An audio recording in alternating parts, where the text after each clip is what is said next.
You're muted. You're muted every time. Are we all muted? Can you hear any No, of us? the rest of us are not muted. I can hear it on the stream. But Can y'all hear me? Very quiet. We can hear you now. Sorry about that, everybody. I don't know what happened there. Okay, well. Anyway, let's try this again. Means it's gonna be a good stream if we start off with a technical glitch. Welcome back, everyone, to the Tavern of Tales. Woo! It is so wonderful to have you all here. I will shout out by saying thank you all for getting us over 1,100 followers. We love you all very much. It's very exciting. Second off, we only have one announcement from the tavern today, which is that we have paired up with the wonderful Diceomancers of Level Up Dice to provide you with lucky magical click-clacks made of different stones and other materials. I think they have bone dice occasionally that can help you with your adventuring and all of the various things that you will do while completing such a task. If you use that affiliate link, you help out the channel, you get yourself some cool dice, and every time people buy, click the link, all sorts of stuff, we get benefits up to and including dice to give away on the channel, and even starting to collect some of the amount that we use or that you from purchases. So it really helps with the channel. It's a big thing for us. Yeah, Gray over there has some level up dice. They are gorgeous. I'm trying to get myself set. Other than that, I have no major announcements. Am I forgetting any announcements? The Discord? Yeah, But we'll plug the do Discord. Sure. I guess I'll say we have merch on the way. If you're interested in getting yourself merch, go ahead and follow us on the Discord. That is the easiest way to find out when the merch goes live. And you can get your hands on some various cool merch that we will have available soon. I think that's everything announcement-wise. Huzzah! I am computer-wise. Beautiful. Okay. So, if no one else has anything to say, let's go ahead and dive in to this week's chapter.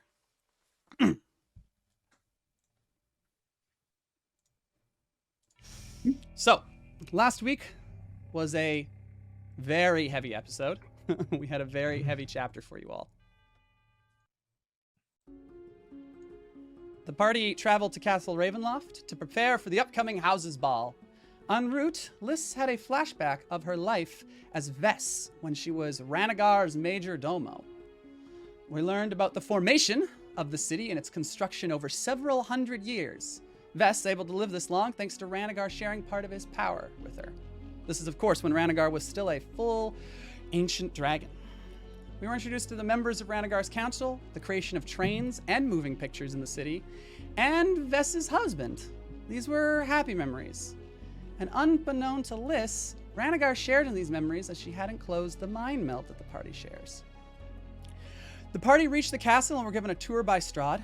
Both Ranagar and Liz needed a moment to themselves after the powerful wave of memories. During this time, Eros had a conversation with Ranagar to the tune of Disney's I Won't Say I'm in Love. As Eros point blank told Ranagar that he was probably in love with Vess. Meanwhile, Strahd spoke to Liz in private about her own struggles, and after the party was given a huge revelation. Shadow Barovia had rewritten its story, the illusion that covers the place. Strahd and Irina were no longer married, and never had been according to the Chamberlain. Irina was married to Sergei, Strahd's brother, and always had been, which is not the case when the party first arrived here, or even 2 days ago. Ranagar and Strahd also discussed the beautiful Mariska, and it turned out that Ranagar had been using the mind meld to speak with them when they were flirting with them at the Arcanist's Tower many chapters ago, and had in fact been wingmanning for our very own Dom. And to assist, Strahd invited Mariska on Dom's behalf, which will be very cute, I'm sure, and not awkward at all. Then we rejoined Ranagar, lost in his own thoughts, as he remembered much of his past and even the color of dragon he used to be, a bronze dragon and guardian of the timeline. This came with his darkest memory. The day Rakdos was stolen by Eros and his brothers, and as Vess pursued the thieves, the box was dropped, seeming by accident, and Vess driven crazy and started tearing the city apart, the city that she had helped build. Ranagar and his council attempted to stop Vess and minimize casualties, and Ranagar desperately tried to use his time magic to stop Vess without having to harm her, but she was strangely resistant to it. In the end, Ranagar was forced to kill her. In their final moments, Dawes did what little they could to pause time so they could have a moment. It was a heartbreaking goodbye, where Ranagar offered to turn back time so they could simply fight forever. To quote, "What kind of life is that?" Vess asked. "It would be worth it to be with you," Ranagar replied. In the end, Vess told Ranagar to look after her husband and children, and had one final thing to say, but sadly Vaz's magic broke, and Vess died, and we never heard the final words. Ranagar fled, letting out a single sorrowful roar before disappearing into time. And that is where we pick up this week's chapter. The air has a chill to it. The sun is long set and a deep darkness is set over Barovia. Ranagar stands at the railing of an overlook on the backside of Ravenloft Castle. It looks down into Barovia proper, a thin layer of silvery mist leaving everything in a soft glow as the moon manages to send some rays of light through the thick covers above. Ranagar, standing on the edge of the world and looking out after this powerful wave of memories, what is going on in your head? Oh, I'm just cheesing, just so happy and full of joy. Really just the happiest kobold there ever was. I'm lying. He's so sad. Understandable. I didn't know we were right back into Sad Town. No. Behind you, as the memories have faded, soft footsteps along the stonework echo behind. Glancing back, Strahd is approaching. He has changed from his more formal clothing and instead wears a very simple red vest with black pants and a white shirt. Still out here, my friend? Yeah, I was just, enjoying the lack of sunset lovely Barovia provides. He just gestures to the mist. Gosh, it's just so beautiful. Look at all the colors. It did used to have a wonderful view. Perhaps you will get to see it again when you get out of this place. God, I hope so. If I never see mist again, it'll be too soon. Understandable. Believe me, after 400 plus years of it, it does get old very quickly. I didn't need that long. You make a Figured good it point, out my right friend. away. I was like, I don't like this particularly.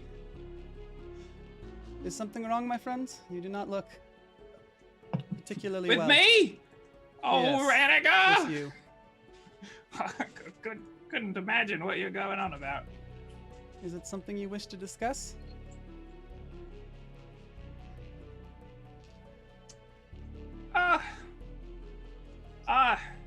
Ranagar is hesitant and just sort of, he doesn't know what to do with his hands. Starts making patty cake, I guess. The way actors do. I don't know. Just memories, not particularly positive ones. Although I did remember what sort of dragon I was. So yay, that's a mystery solved. Well, that's very good. I'm very glad to hear that. May I ask what sort of dragon you were? Cat, get off me. What? Oh, good lord, look at that cat. What are you doing? Huh, how very strange. You should be She careful, never cat. does That's a vampire. Particularly powerful one, too. Not as powerful as old Ranagar, but, pretty powerful. So, anyway, as you were saying, what type of dragon were you, my friend? Guess. Well, if I'm being honest, I would suspect with your protective attitudes, a gold dragon? Oh. Ranagar kind of, I take it I that am is not correct. I am very protective. A real Captain America, as it were. I do not know America who is a that place that was once cool for some people, but isn't anymore for any people. So, Ah, I see. never mind. Sounds a lot like Gallicus, if I'm being honest. I've completely derailed myself with politics. You kind of dragon you were, my friend. Oh, right. What kind of dragon I was? Sorry, I got trapped up in this whole nationalistic fervor. I was a bronze dragon. So, I mean, like gold, except not. Ah, a guardian of time. That does make sense now that you say it out loud. I sure was. Just the timiest, wimiest of dragons. Ah, I'll get you, time. I take it as a dragon who has been, well, when you count for time travel, alive longer than the world. Ah, that's why you say that. That makes sense, of course. Yeah, but, I mean, I don't lie. Everybody just thinks I'm exaggerating. I did not think you were exaggerating. I just didn't understand how it would work. Now it makes perfect sense. How old are you then? When you count for the time traveling and all the time spent bouncing around and... As he says all that, Ranagar's like neck frill droops, and he's like, "Ah, I don't know. Oh. I suppose after a certain point you'd stop counting. Yeah, I ran out of fingers and toes. Yes, I suspect you would, especially given the lack I got of... all the way to. class. wait, what does he have? 4? So, oh no, does Ranagar have to count in base 8? I have to rethink so many things. No. No wonder he's so sad. Oh my god. Yeah, I got all the way up to 16 and I lost track. That would do it, I think. Gotta Well. remember that for later. Works in base 8. Work in base 8. For what it's worth, if there's any mortal or mortal-ish, I don't really know what I'm becoming. Who understands regret? It's probably me.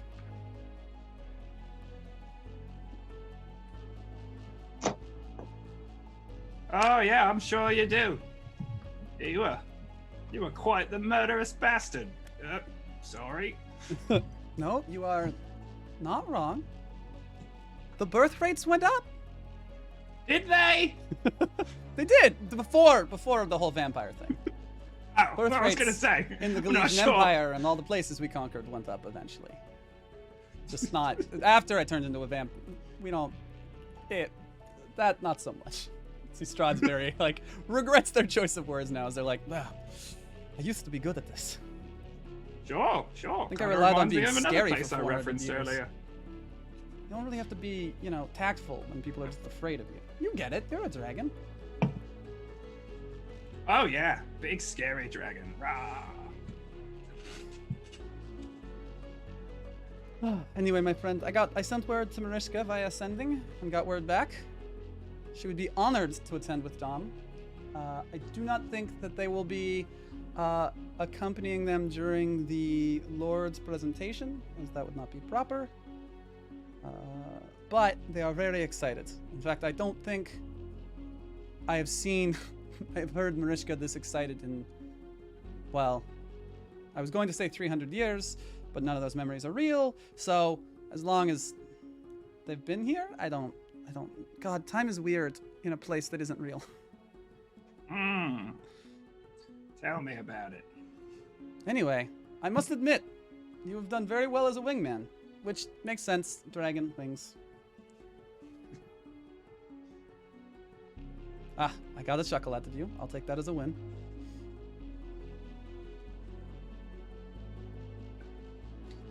Anyway, I think I'm gonna turn in. That sounds wise. We have much to do. We certainly do.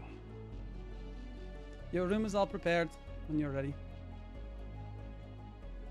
Ranagar starts wandering that way.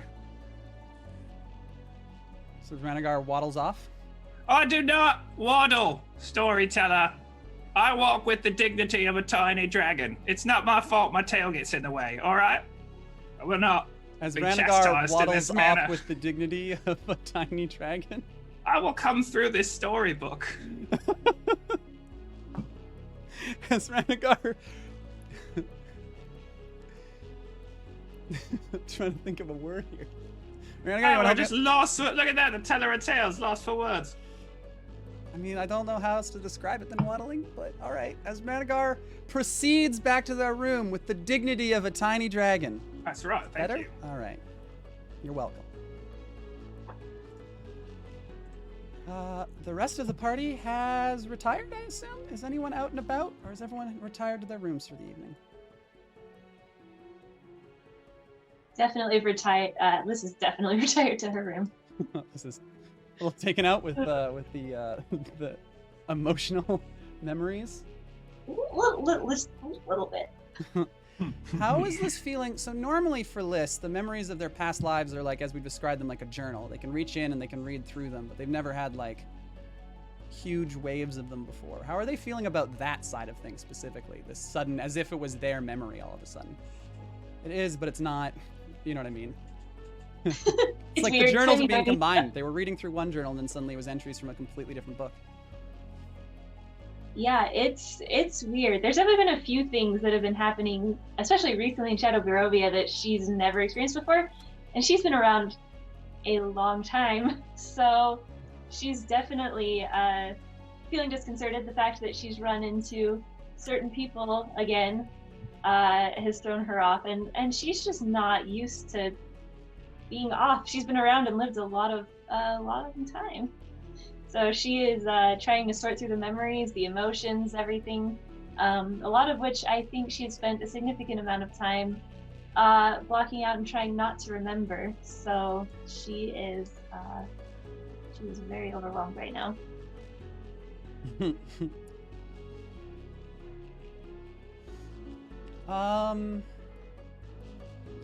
Dom isn't aware of the Marishka thing yet. That'll be fun. Real quick, Ranagar, do you have a plan on when you're going to tell Dom? Nope. Perfect. I just thought, I think with Dom, it's best to spring things on them with absolutely no warning or time to prepare. I hate it here. I'm not giving him a chance to run. As Dom is famous to do. Know them well enough by now. You're not wrong. And Ouch. Eros, where are you this evening? Probably getting some things set up around the halls Without in preparation. giving too much away, what sort of preparations are you making? You know, some prep work here for some murals, some prep work there for a few chickens.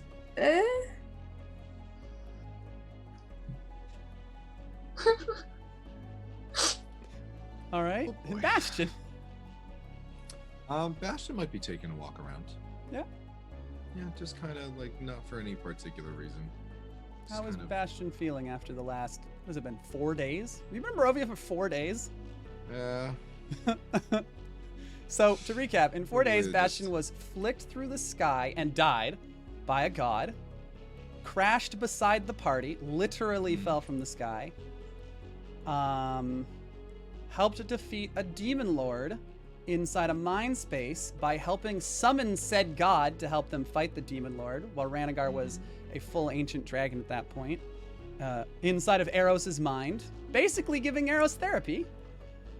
Fought their way through a primordial tomb. Learned that there's probably a primordial, or that there is a primordial behind Shadow Barovia, at least in part. Bastion is not fond of primordials. Oh, very, very much so. Fought Strahd von Zarovich, Yep, that was an interesting. and it has been 4 an days. interesting time, and it's been 4 days. Bastion is surprised that he's not feeling as overwhelmed as he should. He's feeling a little surprised at himself. Ooh, and someone in chat reminded me there was the dressing down from Voz. Oh, yeah, there was after that. you gave a He favor chastised from by Voz away. That was probably that he probably considers the worst thing that has happened, and I think he's just sort of walking around, because this is one of the first times that he's really gotten a little bit of time alone, other than just kind of being in his room. This is the first time I think he's really walked about anywhere and taken in Shadow Barovia, and especially at this point, Shadow Barovia's version of Castle Ravenloft. And so I think he's just sort of analyzing the differences that he might notice, and just kind of reflecting on the past 4 days. Much of the basic structure is the same. There's a few differences. There's the usual chapel is where the ballroom now is. It's much nicer than the one in real Barovia, at least the last time it was seen, because it was a ruin, mostly. But the basic layout's the same. It's still got the very strange, almost maze-like architecture, as it's trying to combine a variety of architectures from all over what was once the Galician Empire.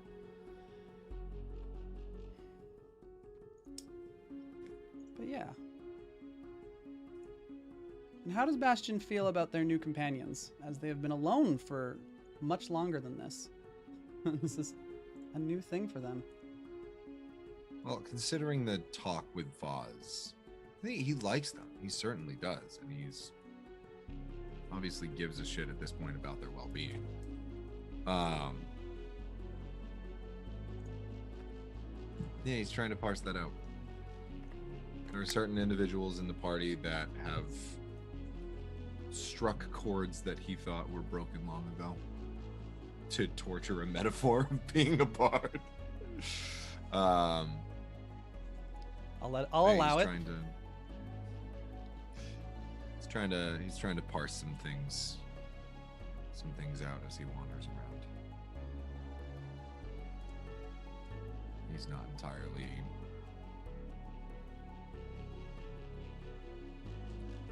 sure what directions to take from here,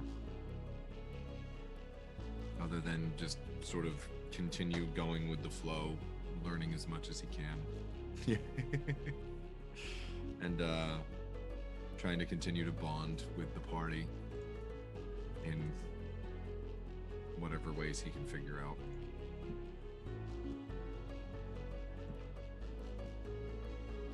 Excellent. Some certain things plaguing his mind.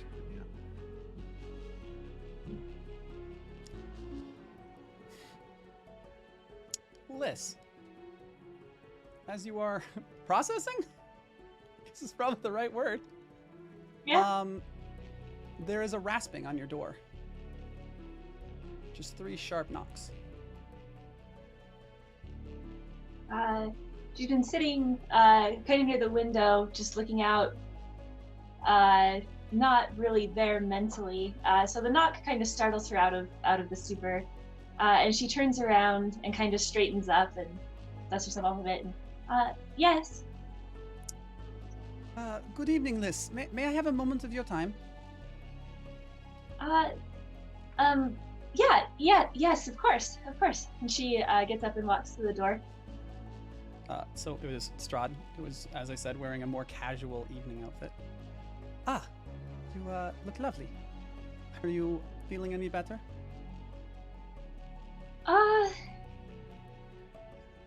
Sort of. I think we'll get there. Thank you. You look very nice yourself. Is there anything wrong? No. Once upon a time I was good at this. I was wondering, I believe, perhaps, and you can correct me if I'm wrong, that I felt a connection between us, a little bit of flirting, and I was wondering if you would be interested in attending the house's ball with me. At the question, she fully refocuses on Strahd. And she kind of smiles a little bit, and she goes, "That would be lovely. I would." Ranagar. Ranagar's ears are burning somewhere else. Oh no. Thank you so much for the invitation. You can see Strahd literally light up. And that's something else. Strahd is a vampire and is very pale. One of the striking things about Strahd is they still have their green eyes. And they're not as pale. Like, their skin is, like, reddened a little bit. Both from probably blushing and also from life coming back into their body. As they are slowly seem to be losing their vampire powers. She looks a little more closely at Strahd and goes, Are you feeling all right? I am feeling unusual. I have experienced something earlier today that I have not experienced in 400 plus years. I felt my heartbeat for the first time. Oh. Yes, and he sort of pulls out a little knife and very gently just like pokes and you know, just a little bit of blood comes out and he sits there for a second. He's like, it's not, no regeneration, nothing. Whatever is happening to me is happening very quickly. She looks very curious at that and she goes, that is very unusual. Of all the things that have been happening in Shadow Barovia, well, never mind. There's been a lot of unusual things, but it's probably good to know. Yes. I'm wondering if it's related to the fact that I wasn't supposed to be here. I did have a Strahd to replace me with, which I replaced. Which is turnabout's fair play, I think. Fair enough. Yeah, that is very strange. Whatever's going on here is definitely nothing that I have ever experienced before, and I will say that is saying something. Yes, yes. I understand. But I'm very excited. Thank you so much. I'm looking very forward to the ball now. I was honestly dreading it before, but now that my fake imaginary marriage is gone, I'm feeling much happier about things. So you're glad that not to be with Irene. I've been there. Yes, have I. Dude. It is a miserable experience when you are forced to feel feelings that are not yours and are not real. So, yes. I am glad to be deciding my own fate. Seemingly. Again. See if I can avoid screwing it up this time. That's a mood, isn't it? Well, thank you very much for the invitation. I'm looking forward to it. It should be an interesting night. Excellent. Well, my tailor will be assisting everyone in their clothing. I'm sure Eros will have input on everything because they seem like the type. And has Strahd seen you force switch forms? Yes, I feel like they must have. Yes, they did after the Strahd fight because you blinked 19 times before turning back into this. I've been blinking for 17 minutes. We gotta get that on the shirt. It may be worth getting an outfit for your other form just in case something happens. It would not do for you to turn into Vess and suddenly not be dressed up for a formal event. That is an excellent point. I hadn't thought of that. That'll take some doing. That'll definitely take a little planning. But good idea. Well, my tailor is at your disposal. It will be available to you tomorrow. Thank you so much. I am very excited. Thank you. And she just kind of nods. Well, you enjoy your evening, and I hope that you're able to sort everything out. Satisfactory manner. You as well. Kind of gives like a low bow and then walks away very excitedly, like very clearly excited. Liz kind of smiles to herself a little bit as she gently closes the door and then just turns and looks back out the window.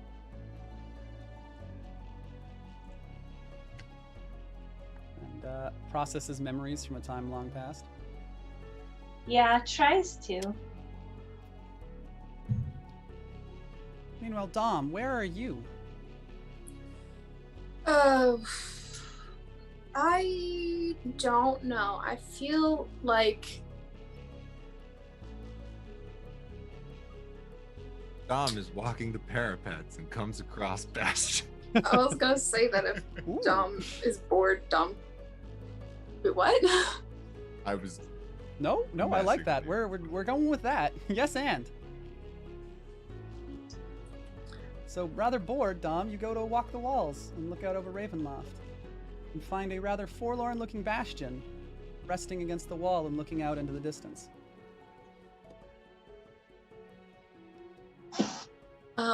Can I sneak up on him to make him jump?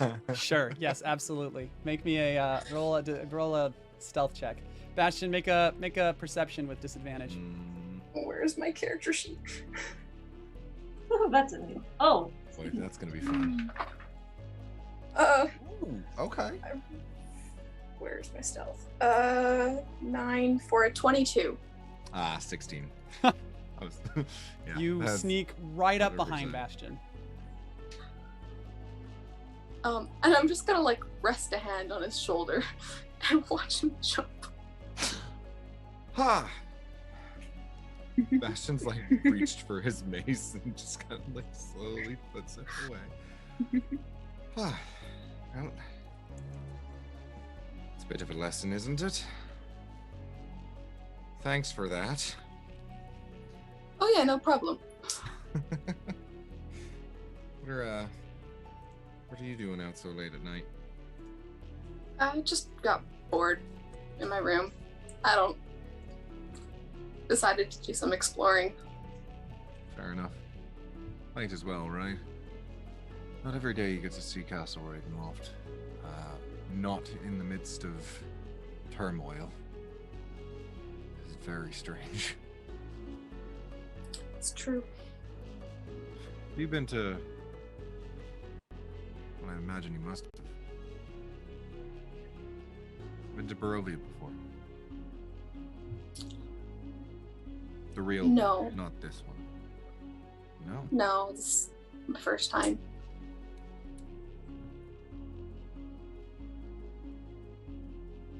An interesting place, Barovia. I imagine you've been to the real one before? Yeah, once or twice.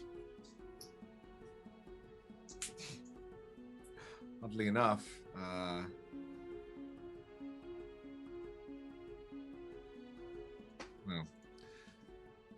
investigating,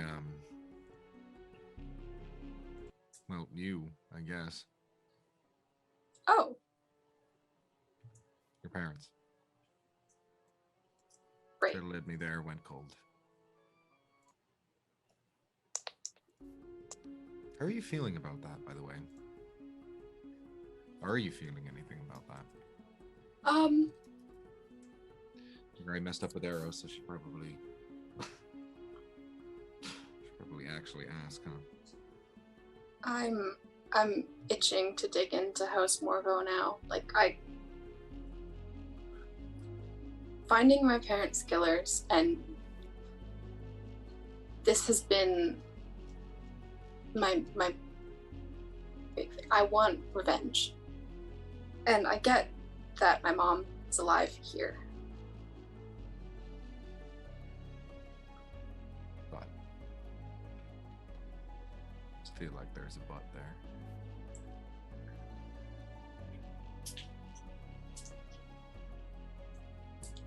I felt like the trail ran cold for so long, and now I have new information.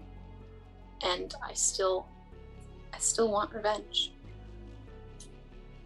Dom, it's not just about your parents' death, is it? No.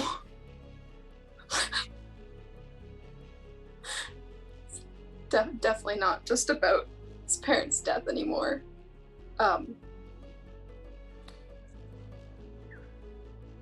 Dash, you sort of get the sense that it's more than just. Yeah, I'm gonna roll insight on that. I'm That's giving a it to you. 2. Oh, okay, well, fair enough.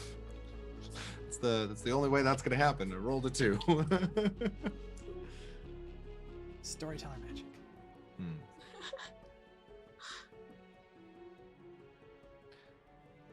What else is going on there? Because it seems like there's...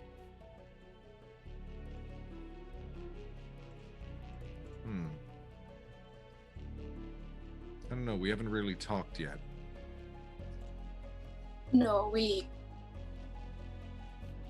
I haven't really gone. I hadn't really talked much. But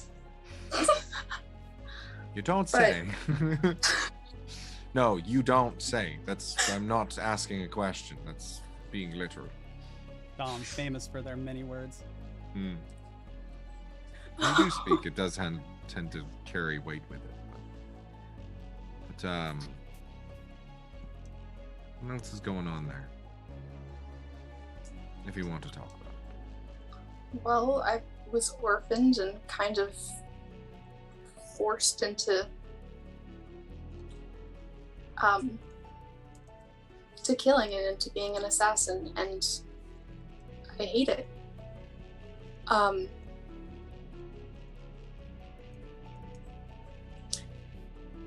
didn't want it to be this way, but it just...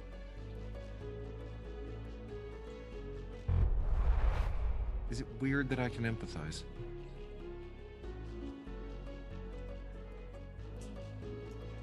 Grew up an orphan myself, and got conscripted into the army. Not exactly the shadowy life of an assassin, a little bit more bombastic than that. Looks at the lyre on his back and the drum on his shield. He's like, I don't think either of these would be conducive to the quiet kill, as it were.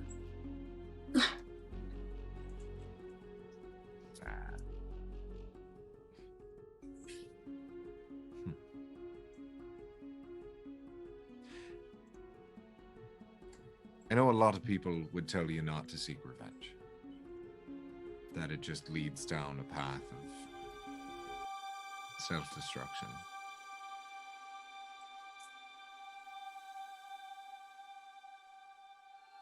I don't know. Considering what we're up against, and how this world is structured. I mean, some might say that seeking that much knowledge could lead down a path of destruction too. Ashton just kind of wryly smiles at Dom. Touche.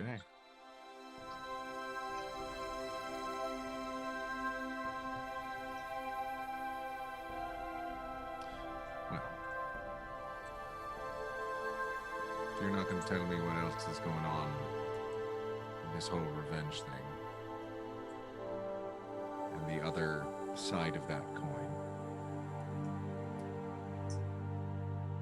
you don't have to.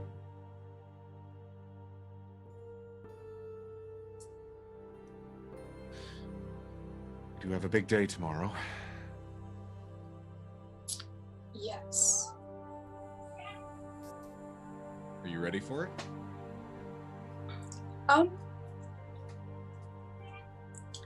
Kind of, I have to disappear for a second. Sorry. That's fine. Sorry. Dear God. Dom goes running off very suddenly. Bastion is left alone. How is Bastion feeling after some of the things that Dom pointed out to them? Very confused and very, what's the word for it? Conflicted. Conflicted with a couple different things. I think Bastion's going to just kind of look after Dom as they vanish into the night once again. It's like, every time.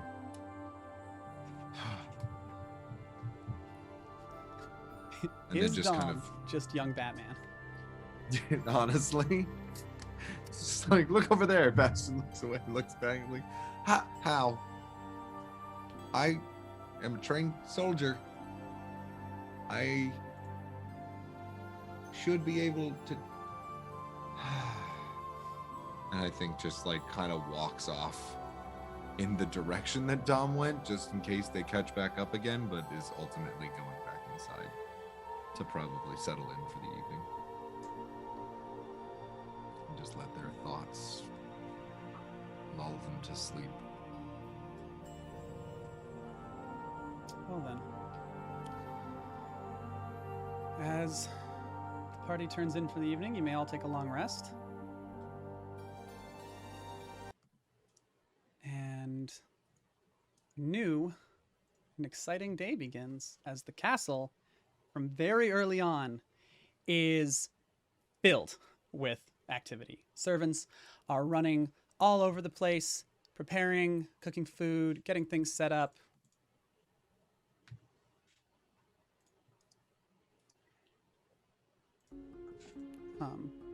My music isn't working. I hate it here. I'll have it sorted for after when we go to break. However, Eros. Awake early to prepare, as there is much to do. What's the first thing on Eros' to-do list as they're preparing for this very fancy, over-the-top ball with a bunch of vampire lords? All as strong as Strahd von Zarovich was. Probably want to talk with Ranagar about the chickens and snakes. So where is Probably needs to get done. where is Ranagar at this point? Early in the morning, early-ish. I think Ranagar probably didn't sleep well, so would have gotten up and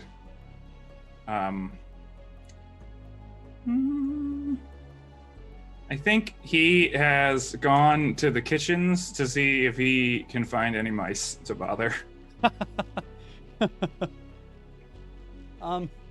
So the kitchens are crazy.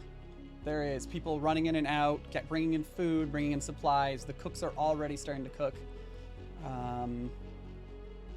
Great job! Yeah, you're doing great over there. Let me taste this. Oh, wonderful! Wow, my God.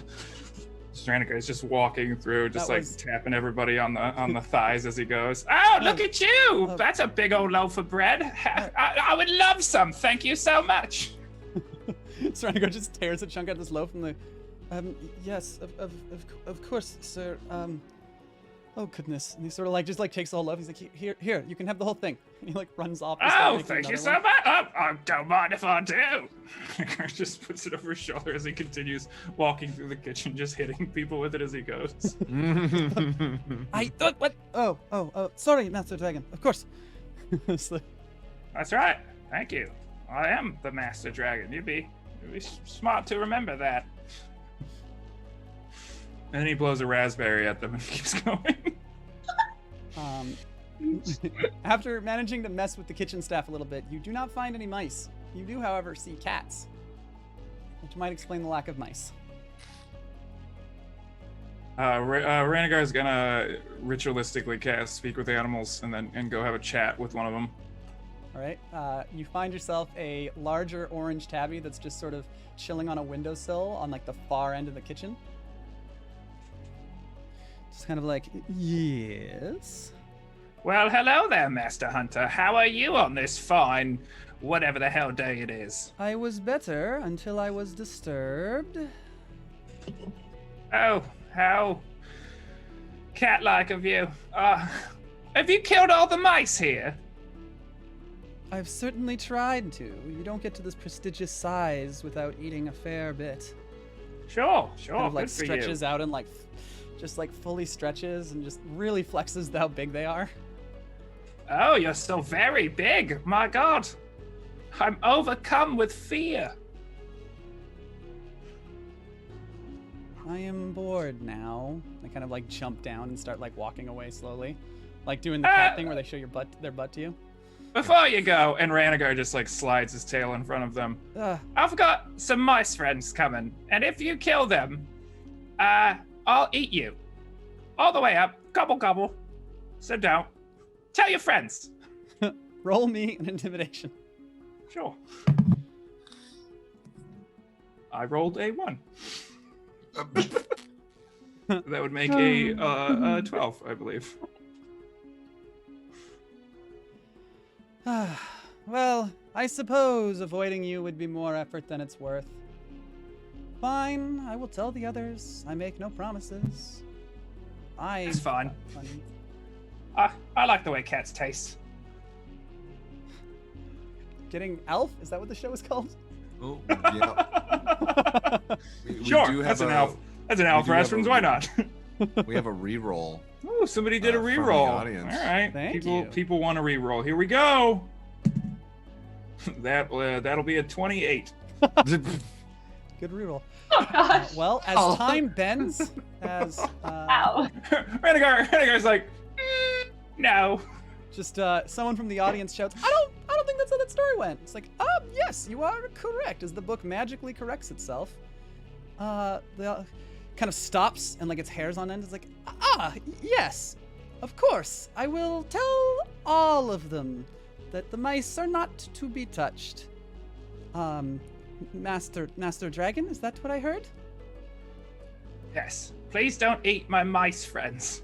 Very well. I will ensure that nothing happens to them. I would rather not be eaten, thank you. And then it dashes off, like tail firmly between its legs, and just like sprints off to go find the other cats. We've done good work here, Renegar. Thank you. Well, I thought so myself. hydrate. Cheers, thanks.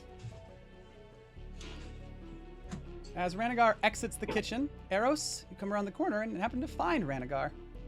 I know, I caught you mid-drink. Eros has literally got like a bottle of something that they're just drinking as they come around the corner, like, oh. Eros! Good morning. Ranagar! I've just been scaring some cats. That should surprise me. And I'm kind of concerned that it doesn't. Shut it! For regular people? Yes.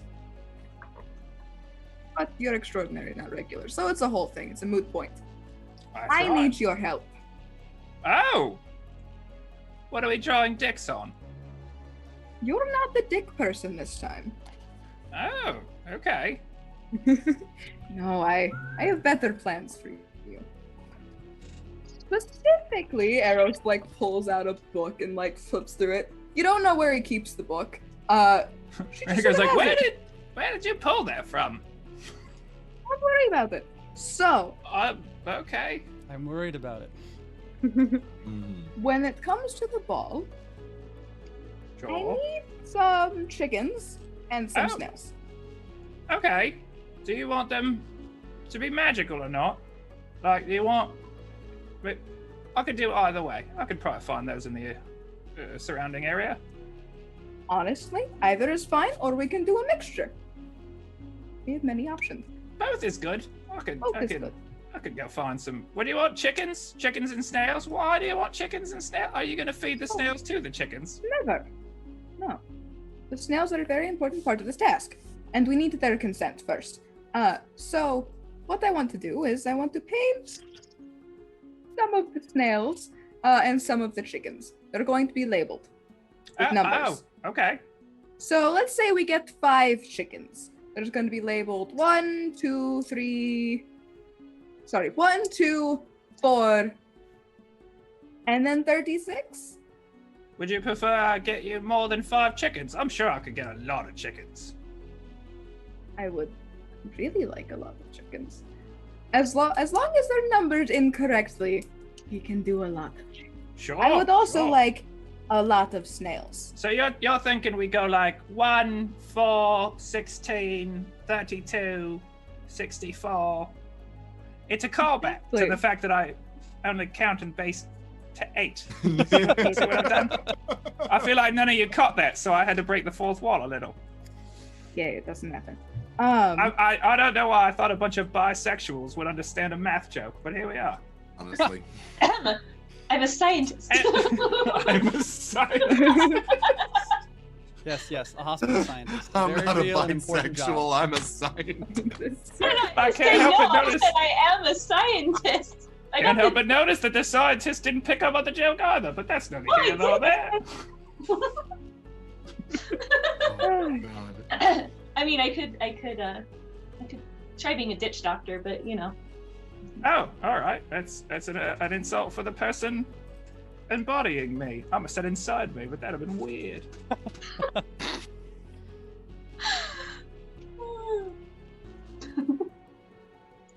Am I some sort of puppet?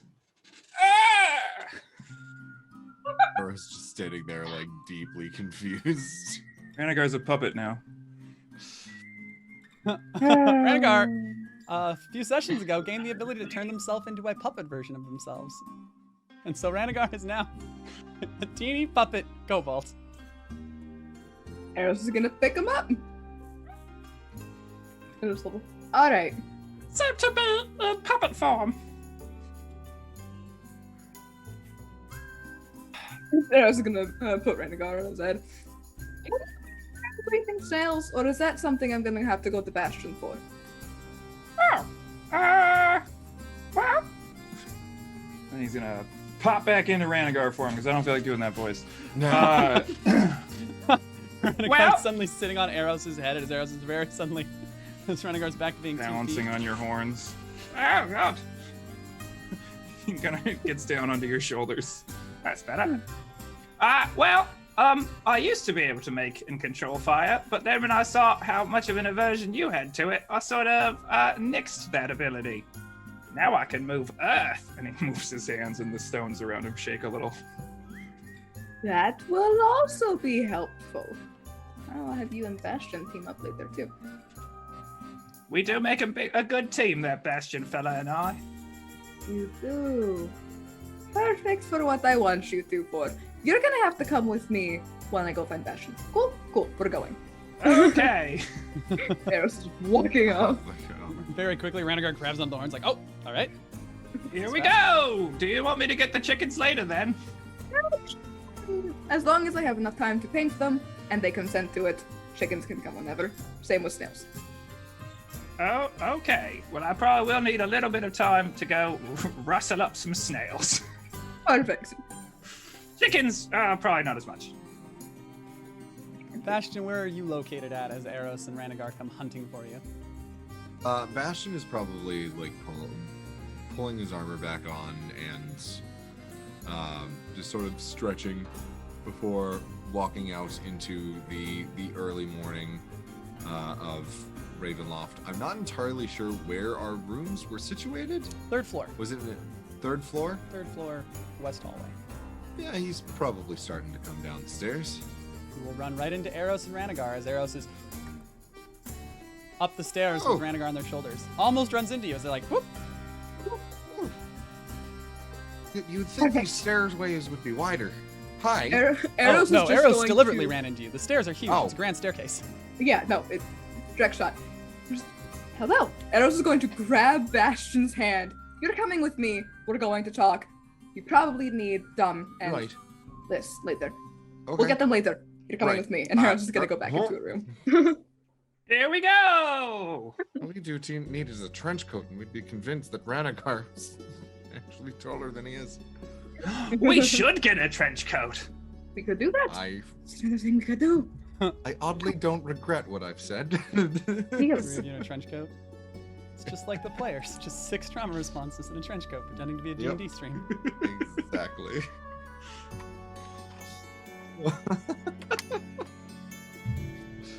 Right. So what is happening now? Can you make it look like snails are breathing fire? Bastion is like fully blank faced. Did you Run glitch? that by me one more time. Can you make it look like snails are breathing fire? I I'm think going to that's pretty provide the straightforward. snails. Yes. Oh, okay. Yeah. All right. Well, that's a little bit of a different You just story. have to make the Um, snails breathe fire. Well, at least Yeah. look like they're breathing fire. I mean, Listen. I could probably do that. Yeah, I think I could do that fairly easily. Perfect. Why? Hey!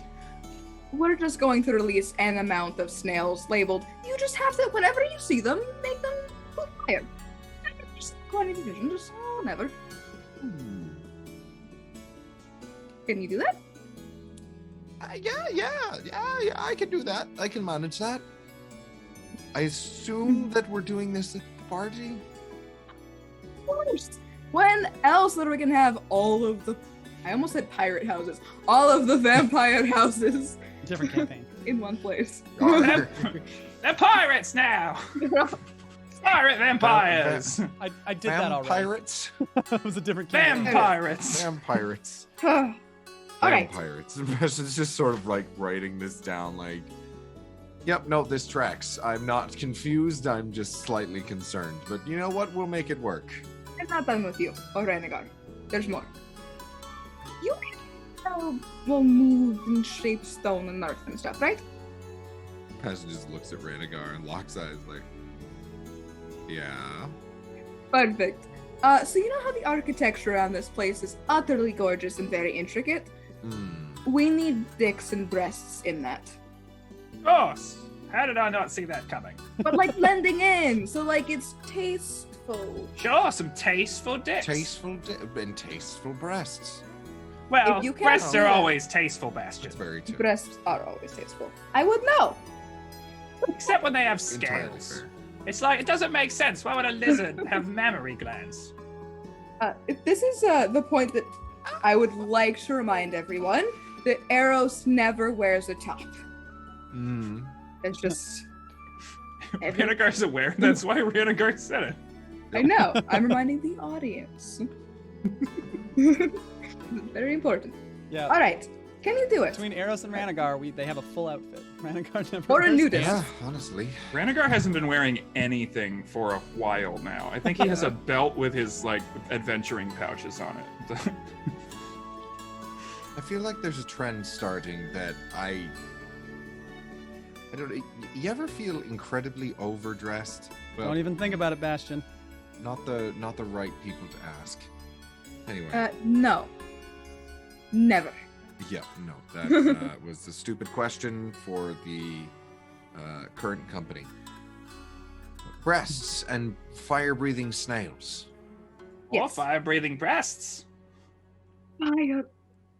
Fire coming out of the nipples. Renegar? Can you do it? Can you make one like right above the doorway so that whenever someone walks in, just It breathes fire. there's just a little slick fire. Anyway, Lactate as long as you fire. can do it, that's all we need. Groovy, baby! Just like hangs his head in his hands, like, sure. It's not something I ever would have thought of myself, and I don't know whether I should be disappointed in myself or just anyway. Yeah. You'll learn. Fire-breathing breaths. Breasts.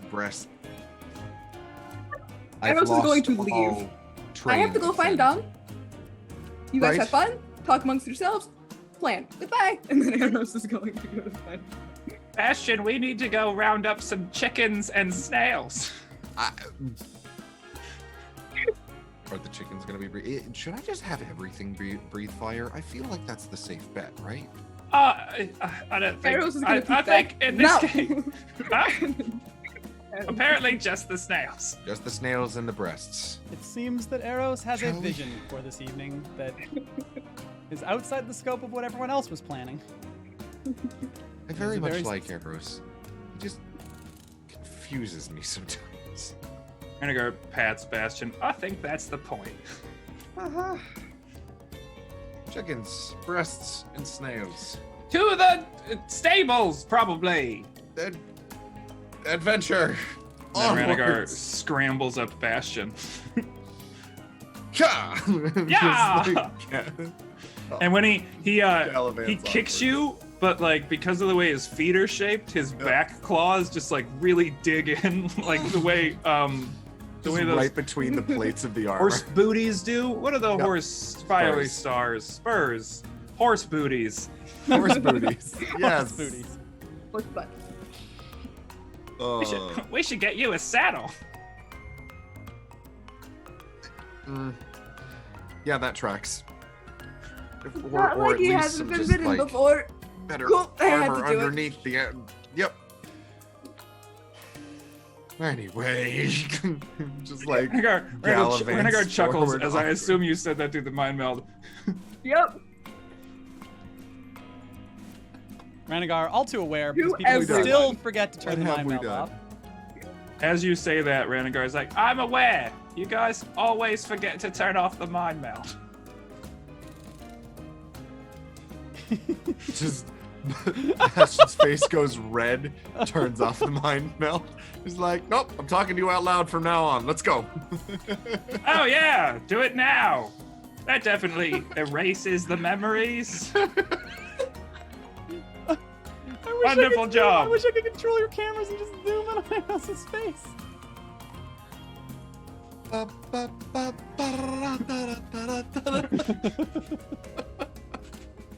So dumb. Wish I'd known I could turn back time a couple days ago. Where are you at, Dom, as Eros comes looking for you to get your assistance in pranks? Forget. I don't know. Is this a new day now, or Yes. Yes. cool?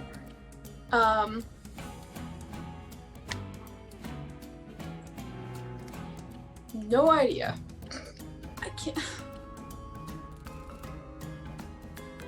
I know where Dom is. Dom is currently on the second floor in one of the rooms that is usually empty, but is filled right now as it's being used for the tailor shop. And what is Dom being fitted with? Would you please describe Dom's outfit for us? Dom is getting fitted for a suit with actual like pants, and it like kind of pains Dom a little to think about. But Dom's gonna do it anyways. Just a nice plain black suit with a red tie. That's what. Yeah.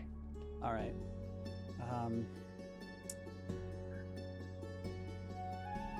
The Dragonborn seamstress is sort of moving around you, just sort of like positioning things and then just snapping their fingers. They're not pinning things, they're not sewing.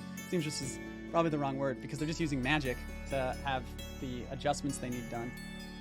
Oh yes, you're going to look absolutely lovely, dear. Absolutely lovely. Let me just...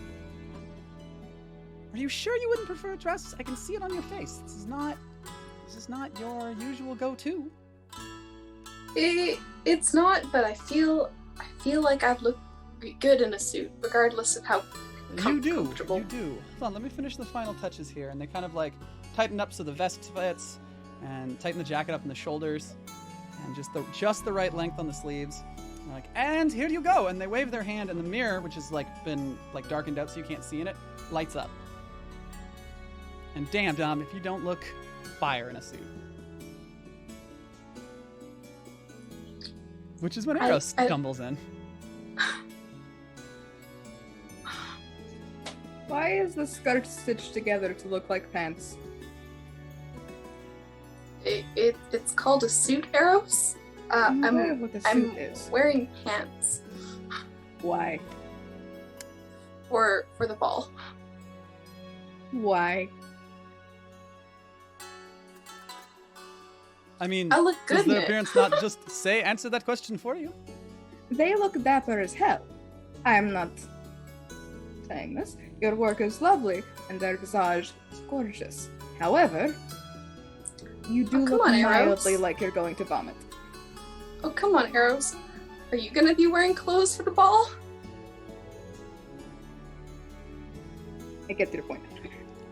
However, Eros will excuse themselves right up behind Dom and like sort of pick at some of the like fabric on the pants. If you wanted, we could always do an overlay of the skirt. Or we can make the pants looser to have the visage of a skirt. Or why are you going with pants? Well, my parents would have, events and stuff when I was a kid, and I don't know, I always wore pants to them, so it just feels right for the occasion. Is this how you're most comfortable?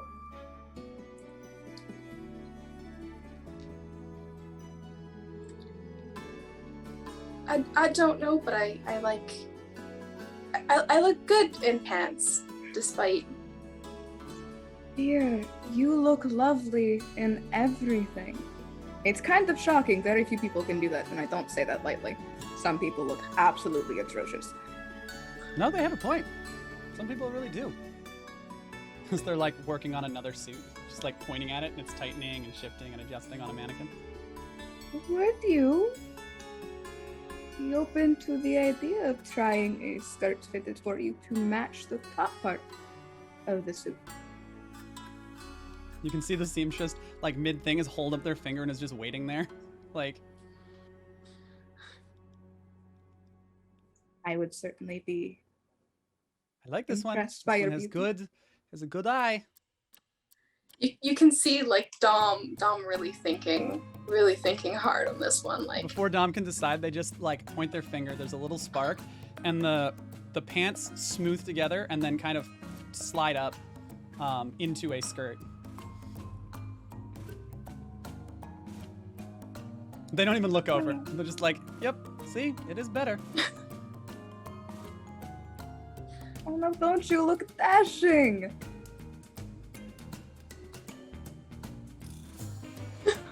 Hmm? Dom kind of looks like a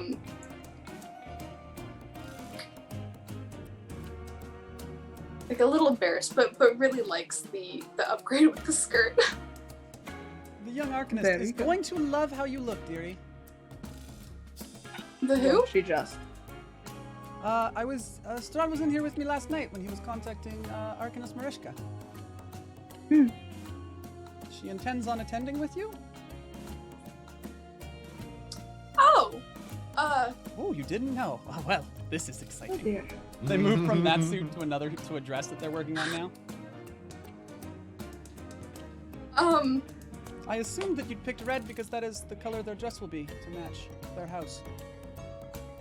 no, I didn't know. Are you sure you're not psychic?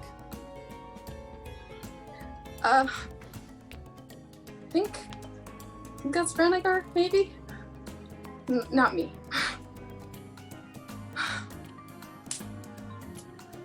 Renegar's a psychic one, right? Yeah. I'm not sure that's quite the case, but certainly has his tricks. Renegar just goes back in time and makes them self-correct. Or forward in time. Yep. You guys are able to talk through a mind meld. How do you get more psychic than linking people's minds? You Don't make a bore good- me you with make your a good logic. point. Also a time dragon, so like seeing the future by every metric. Exactly. Usually means psychic powers. Yes. Because you're right doesn't mean you have to be right. Well, I think you're going to look absolutely dashing for her. Would you like any jewelry or any flowers, or are you going to bring her flowers? Should I bring her flowers? Of course, dear. Yes. I'll get that sorted for you. Yes, of course. I'll get In your that mind, sorted you for just hear this little voice go, "Make them the shape of a dragon." you.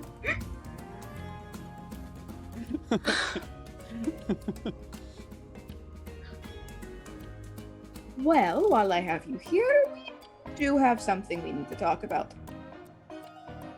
How do you feel about Jello? I'm not the biggest fan of it. I don't really like the texture. Perfect. How do you feel about covering things in Jello? I mean, I've never done it, but it sounds fun. That's what I love to hear. How do you feel about covering some decor or small items at the ball in Jello?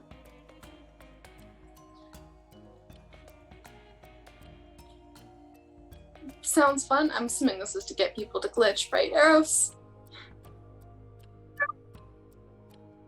If it does, then woo. If it doesn't, then You know what? I'm still down. they're inconvenienced. Perfect. I'm going to need you to get some things from the kitchen at some point. Don't raise too much suspicion about it. We don't want anyone suspecting anything, of course. And there was another thing I wanted to ask of you while you were in the kitchens, if you wouldn't mind. Okay. I'm sure they're going to be having food of some kind, pastries. Would you mind taking one of each and putting it into something a little better? Okay, but better how? A dealer's choice, whatever you end up choosing. Breasts, dicks, a smiley face, a snail, whatever ends up catching your fancy at the time. They all could be different. Okay. And of course, if you want to raise any other chaos, by all means.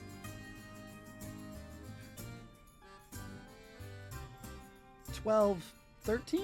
A lot of vampire lords. I cannot reiterate. All as strong as Strahd von Zarovich. Some of them are stronger. Just to remind the audience the context of the ball they're going to. Oh, and full of other vampires.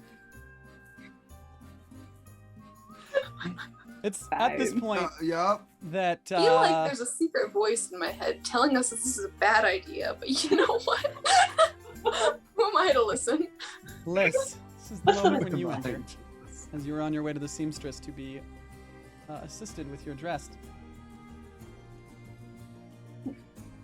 As she walks in, she looks at Dom, who I'm guessing is standing like on something so the seamstress can work.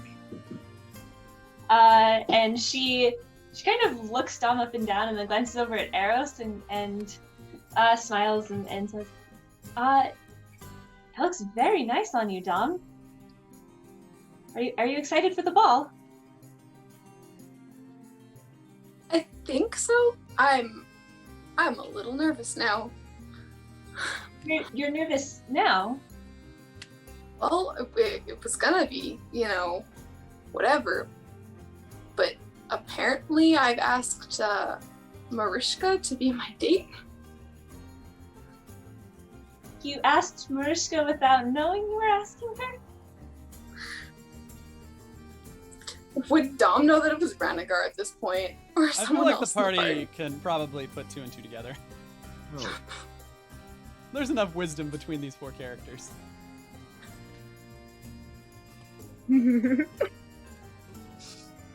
gosh. Did somebody do it on your behalf?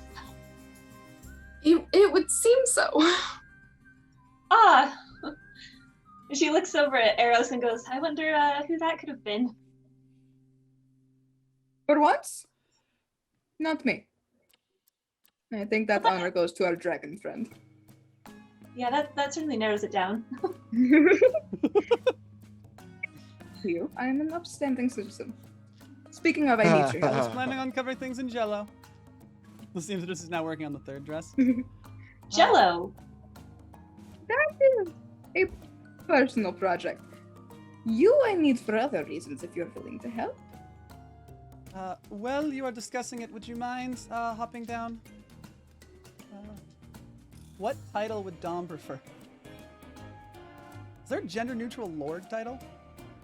We have been over this. I can't remember what we landed on. I'm gonna figure it out. Dom preferred lord or lady. This is relevant. Well, lord is gender neutral. True, yeah. I think it is. All right. Lord Dom, would you mind hopping down? Sure. And just Lady Liz, if you'd be leaps so down. kind as to jump up. And as you hop down, the suit just sort of flies off of you and your clothes kind of appear magically underneath and then ends up on a mannequin on the wall. You're never naked at any point. Don't worry. I mean, there's a brief moment of panic. Just like surprised for a second. Well, that's one way to do that, I suppose. And Liz, as you hop up, we're going to transition to the stables.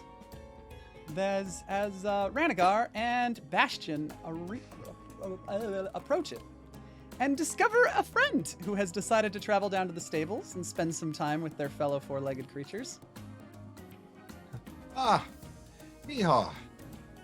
Hello, Sir. Bastion. Good How are you morning. doing? How are you doing this morning, sir? I slept in a bed last night, like a person. Bastion just looks over at Ranagar and looks back to Eon. As you should. That's good answer, Bastion. I don't know why you had to look to me first, like you were checking with one of your. Never mind. You're the one who did this. He's his own person, Bastion. Just look at him. I understand, and I was. Ranagar, you're being mean. Bastion just looks to Eon, looks back at Ranagar. Why? I was like, I don't think that's Don't worry, happened in the past 4 Bastion. days. I'm not offended. I've only been a person for a few days. Well, it is lovely to have you here nonetheless. How are you? Other than being... I asked that question already. I am Chickens. a donkey. Mhm. Quite right, too. I'm gonna be honest, Bastion. I don't know if he has been conscious long enough to understand how terrible being alive is. Quite right, I'm Ranagar. starting Everything to is catch on to wonderful. I slept in a bed last night. Pretty new experience for me. Enjoy it while it lasts, Seehaw. Enjoy it while it lasts. And there's just like a haunted look that comes over Bastion's face. Oh, Bastion, you look so sad. Have you tried sleeping in a bed? Several times. Eeyore, In fact, it loses its charm. I don't know. I think I'll enjoy this forever. I hope you do, Eeyore. How long do donkeys live on average? Let's not draw an undue amount of attention to that. Maybe we'll. I'm just waiting, and we've got a. I mean, you're the DM. You decide how long this donkey lives. Yeah, how long's the donkey gonna live, Andrew? Oh, Just everybody 30 years. You intently guys have- staring Andrew Kids down. have a long time. Do donkeys live a long time? 25 to Donkeys. 30 years. Like 20 to 30 years, so I would imagine it's Yeah. The average age of a donkey in the UK is 27 years. They can live up to 40. Oh, there you go. There you go. And he is still a young man. Donkey. He Person. has plenty of years. Young person. Keep trying, Bastion. Eventually you'll land on the right one. Ranagar, he was right like 3 times. You're really ruining the fun here, Hee-Haw. What we do is we make fun of Bastion, and then he feels bad about himself, and then we, as I say it out loud. No, go on, Ranagar. You'll get it right eventually. Ooh, all right. Ranagar, light your hair on fire.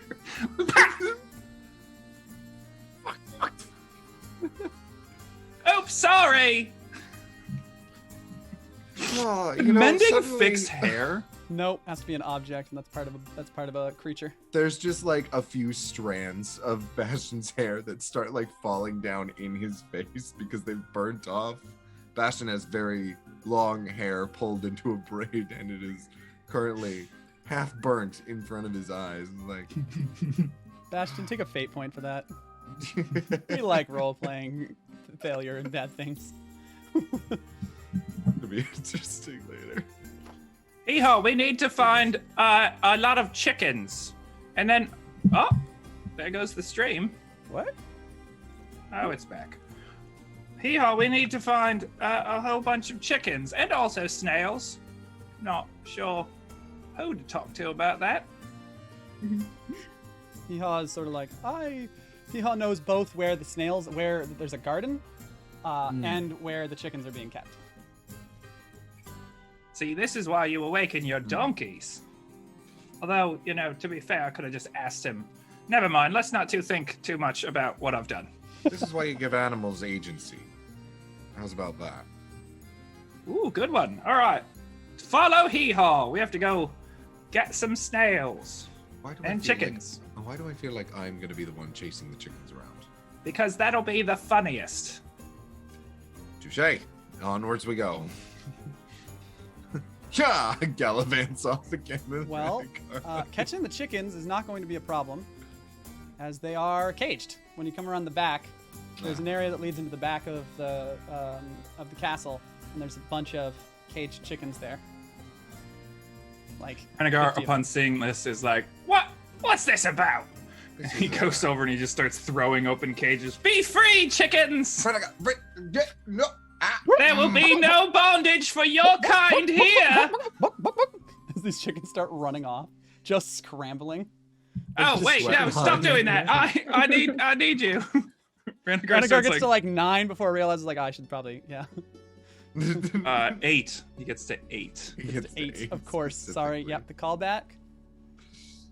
Oh, It's called a callback. Renegar speaks with animals to the chickens. So stop running off. We need you for a task, They'll and then stop. you can be free. What do you want with us? Well, if you help us out, I'll give you all the. What do you want? Feed? What are chickens into? Women? Money? World domination. Car. Fast cars? Family? What was it? Did they just want to escape in that movie, Chicken Run?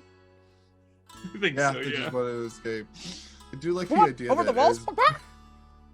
Oh, you wanna go out into the wild? Oh, God, that's gonna go terribly for you. We want to fly. That's not really Oh, bad fly. idea. All right, well, Bastion, you can cast fly, right? Baxter just takes out the lyre, plucks a couple strings, and then the chickens start floating in the air. Look, I've given you the gift of flight. How many? What level do you cast fly at? How many chickens? Just tell me how many chickens that are escaped. The 8 chickens that are escaped. How many do you cast fly on? Yeah, don't worry about the spell. Just whatever you want. Do you want to do it on all 8? Yeah, all 8 of them. They just start flying away. No, God damn it, Wait, no, Bastion! Why would you cast fly? What a terrible idea that you had alone without me. I can control it. Not that they would just fall up into the ether. They're just flying away. They're like. I was like, no. I'm just gonna like. Please come back. We're gonna slowly. They kind of get up over the castle walls, and you watch them all panic as they see like out beyond, and they're just. It's like That's not terrifying. Back down, Isn't that almost crashing absolutely into the ground. One horrible? of them actually hits the ground and kind of bounces, and it's like. Bastion There's like a lot out tries to there. catch as There's many as a he lot can, out there. and like one just sits on his head. For those I who told you guys, who are it's new here, terrifying out I there. have voiced a lot of animals. Yep. This might be the weirdest one. This is probably my favorite. I'm so excited to see where you go with snails.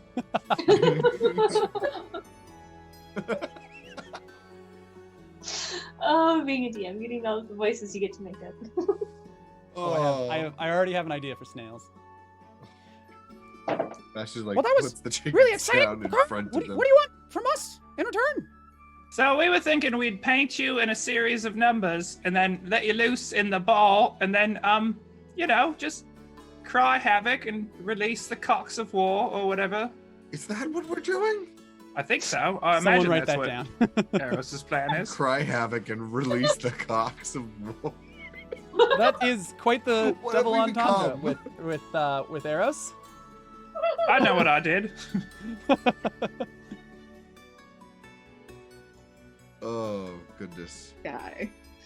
I was trying to make them breathe fire. Also, you're gonna breathe fire, but not really breathe fire. It's gonna No, look like the you're breathing snails fire. breathe fire, Bastion. Eros Oh, the was chickens are not weirdly breathing. specific about on this particular. Right. Sorry, you're not issue. going to look like you breathe fire. The snails in the breasts are. Don't eat the snails, by the way. There's going to be snails as well. I have to be honest, Chickens eat Ranagar. I snails? don't understand why they're being specific about this either. It doesn't say anywhere. I've looked ahead in the chapter. It doesn't say anywhere why they're this specific. We never get to find out. Well, you know how Eros is. Inscrutable. Sometimes I consider writing this character out of the story just because they upset me so much. Oh, that's sad. I'd be so sad. I'd be devastated. I'll kill you, storyteller. We will As come to your Ranagar says this, a storm cloud appears just over Ranagar and just pours rain. you doing? I'm arguing with God! And I'll thank you to not get in the way! You're arguing with Vaz? No, I did. But Vaz was only able to do Not that God, like a. Vaz was just like writing notes down. I was like, okay. God wishes they were me. Arrow's just off in the distance, like, Got I his ego suddenly on feel this like one. my life was in danger for a moment. Ranagar casts control water so that the rain shifts from above him to just hitting Bash. It's like it's doing the full fountain. just- It's just like Whoosh! It's just raining into, and it's Water. awful because just it's coming holds in the sideways. notebook away. So it's just Yeah. coming in sideways rain. at you. Just, and it is a torrential downpour. You can see it very clearly. It's this goes away. All right, Ranagar. Well played. Pretty sure Well they were played. expecting this. You can hear almost the echoing of clapping from really far away. Everybody rejoices in my misery. Nope, you know what? That's fine. That's why I wrote you. What the fuck did I just hear? Oh, that's. to Ranagar. It's probably best if you not dwell too hard on that. I'm gonna just forget that ever happened. Yeah, that's probably for the best. Uh-huh.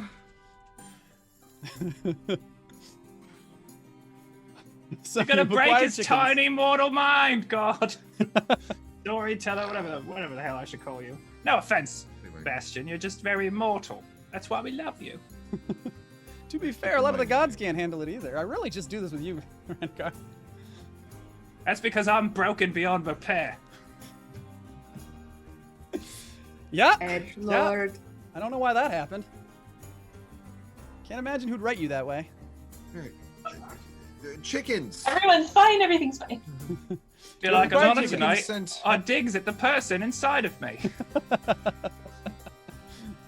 Chickens, do you consent As to you go off to being, get snails, we'll head back labeled? up to the seamstress Yeah. office where, List, would you describe the dress that you have been very forcibly, magically, not forcibly, but the magic's put it on you forcibly, as it just sort of flew on you? She goes, oh, okay, well that's an experience then. So it has a fitted bodice with like sleeves that are off the shoulder and a sweetheart neckline, and it starts in a deep dark red satin, and then goes down, and as it goes to the bodice into a full ball gown skirt, it slowly has an ombre that goes to black, and there are little not almost looking magical stars just all through it that get thicker towards the bottom in like different patterns, so it matches the stars in her eyes. If anyone is an artist, I need fan art of all of these characters in their outfits. Like, desperately.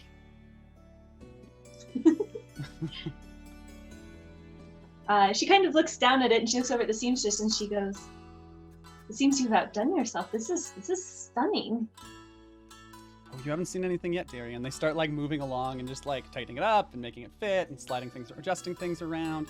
They definitely play a bit more than they probably need to, given they have magic, and like it randomly gets tighter and randomly gets shorter and then really long. And like at one point it's too big and like almost falls down. And then another point it's very, very like almost too small. Okay, well, having a little fun here, are we? Eros is Of getting course Eros, you're it- getting the vibe that they enjoy amusing people as much as you do. Which might be why Of course they it- haven't glitched at any of the pranks and have also been very interested. I will point out they did glitch when you mentioned glitching, which is the only time they glitched. And now I remember why I avoid corsets as much as possible. Whew, okay. She looks over at Eros to see Eros's reaction to this. I think you look rather beautiful, and I do enjoy the smile. Liz kind of looks over and makes eye contact with Eros for a minute. And there's kind of a flash of emotion in her eyes, and then she smiles back and she goes, thank you. Hopefully we'll get to see everyone in their outfits before the night of, so that we can focus on the politics. I may have to rob you of that, but I do have something else you might enjoy beforehand. Her eyes light up a bit. Oh, what is that? let's say I were to lend you some paints. If you could go out and find some large rocks, small rocks, whatever, just smooth rocks. Messages on them. So all the rocks will say some variation of turn me over. And then on the other side, there's going to be, ha, you put quarters from a rock. And things of that nature. Just put it all around. And I thought you might like that job. Atlas watches Eros for a minute. She looks very amused. Only rocks? You sure that's it? I mean, people could be taking orders from a number of things, like trees and, I don't know, anything. Well, now I like how you think. Do whatever you'd like. However that ends up progressing. I hope you surprise me. She kind of sits there, and as she's thinking for a moment, definitely excited for a distraction, she's kind of playing with her fingers, and there's just kind of like this dark and slightly sparkly magic around her hands as she's like, seems to be considering what else she could do to step this prank up a bit. There you go. I'm guessing that I'm not the only one you've enlisted besides Dom. I have no idea what you're talking about. This is very exclusive. Eros is like shaking his head the entire time. Of course I've gotten you all involved. Well, I'm excited, and there's like a moment where we're like remembering that she's going with Strahd and that he's hosting this ball and everything. This is really important. Flashes across her face. She goes, well, it should be an adventure at any rate. That is true, and I will point out I have been technically given permission, or at least the how to put it? They didn't say no? Well, They told me to make the place beautiful. how I'm many going dicks to are do you so. painting on things? I'm not painting any. Make a deception check. Like, that's technically true, but it's technically a lie. Eros is not handling any of the dicks, nor is he that's why painting it's any still- of them. A lie Phrasing. by omission is still a lie. Is that an Phrasing. insight check? Handle Well, those. not handling any dicks that we know of yet. That could change by the end of the night. Deception! Regret everything.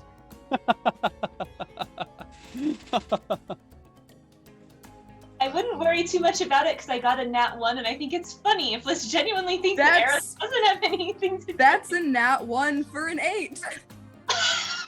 Oh, 2 fate points? You guys are too kind. Too kind.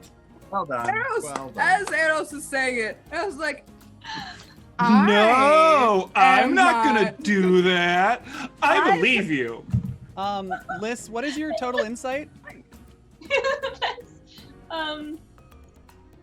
3? So she's just like, for whatever reason. Just as you go to say something, the dress suddenly tightens up again, and you're very distracted. Oh, well, Sorry. There you are. Okay, Better? At this point, the scene Yes. sort of steps back Uh, and is like, "Come do I- stand here." But there's like, that's really tight on the corset. Do I need to be working out more? Okay. No, dear, you look lovely. Arrows. And they sort of like flick the room, and they sort of make it so the lights dim, and there's just basically a spotlight on Liz at this point with Dom and then Eros at the other side of the room. Like, all right. And as they do, the light sort of falls off at the bottom, and you can see the stars absolutely sparkle. I think I may have outdone myself. One more touch. I And she think opens, you as- see this box open, and this necklace flies out. And it has one large stone on it, and then a number of smaller ones that are identical. And inside, it looks like Vaz's eyes. It looks like the swirling of the astral sea. So all of these different colored nebulas flowing into each other, and then these bright spots of light of the different worlds and the stars. And it kind of floats up and sits around Les's neck. It's like, yes. Strahd loaned as me she- his mother's jewelry. And I'm sorry? That was, I am forgetting her name. Queen Ravenloft's. Is that her name? Ravenloft's named after her, so yeah. That was Empress Ravenloft's necklace 400 whatever years ago now. Oh, It's worth more than all of Eden, which is like the biggest city-state in Galacus. Those are actually pieces of the Astral Sea. well, that's very kind of him to loan it to me. I hope I can do it justice. And as like the lights, like the dress lights up and like the necklace and stuff, the lights, the little stars in Lys's black eyes kind of start to brighten just a little bit and twinkle to match. And the deep violet and navy blue highlights in her dark hair kind of start to stand out just a little bit. The seamstress turns to you, Eros, and goes, "She doesn't think she pulls it off? Really? Is this really where we live? What fantasy are you living in?" They're all This like actually this. just genuinely embarrassed. Opinions? Lys, you look gorgeous. Thank you. Gosh. Thank Your you. Majesty is second to none, my dear. And I don't say that lightly. This kind of looks down and looks a little bit uncomfortable for a minute. Thank you. It's stunning, and she's starting to look a little uncomfortable. All right, perfect. All done. And then she snaps her fingers, and the same thing happens. Just whoosh, flies off. Okay. You're never going to be naked, dearie. Please relax. Why does people always do that? Well, it's a little disconcerting. A warning would be, but anyway, it's All right, it's, please. it's lovely. Thank you. I have others to do. Also, if you find your friends, they need to come get fitted as well. I have no idea what I'm going to do for the kobold, but I'm very interested to find out. Oh, the cobalt. Yeah. She like sits there for a minute as though she... that'll be interesting to see. And she remembers what Strahd said about me having something for her alternate form. Oh, She's like, well, if you figure out how to make that work, never mind. She kind of looks back at Eros. I can I make think anything I can work, dearie. handle the That's other what one. I do. Now she says that like her hands sparkle. Uh-oh. Oh no. Oh. are we I- back? They even get back in the right spot. Perfect. Perfect. Oh, wow. Okay. Cool. Well, we take that. We did it. Right? Liz, you got Woo! yourself a inspiration. Is there something else you need assistance with? A second outfit? She kind of looks over to Eros and kind of just says softly, "Do you think you can handle maybe something in case a friend of mine happens to make an appearance?"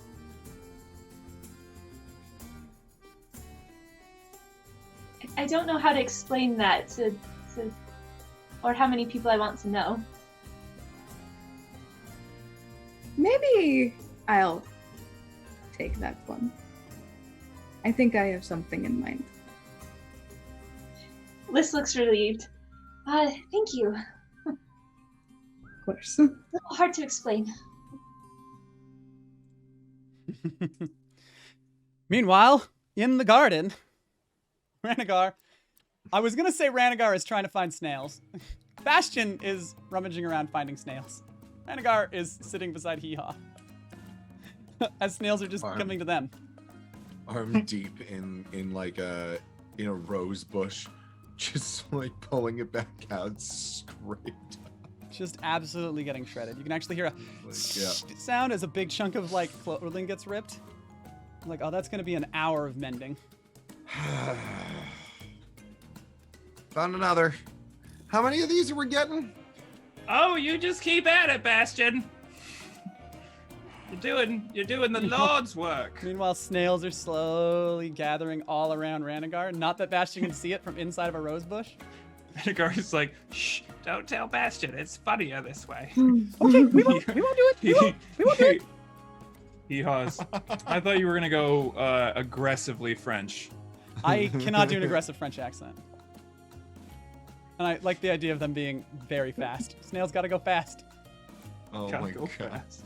There's Ranagar that turns to snail movie, Hee-Haw. right? That goes fast. Yeah, Turbo. Turbo. Hell yeah. I Good think the reference. worst curse would be a snail with ADHD. That's kind of what I'm picturing. Oh no. Oh no. I'm gonna be honest with you. That would be the worst. Eros, you got inspiration.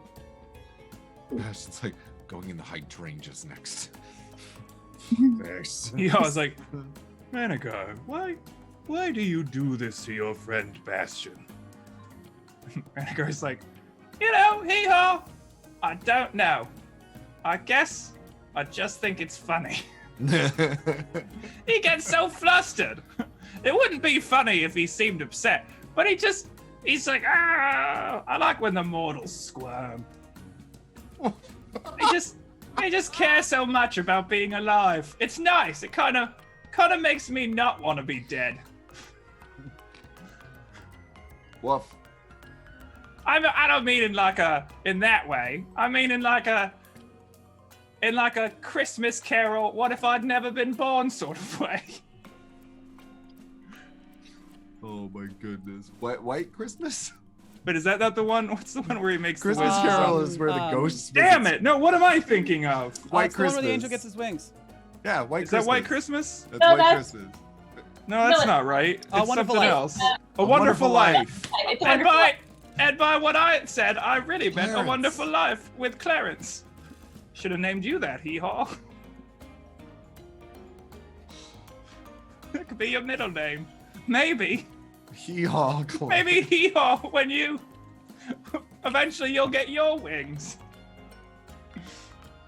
Oh my goodness. Meanwhile, in the We Tavern could of always Tales make itself, Hee-Haw the fly. storyteller's just very casually writing down notes.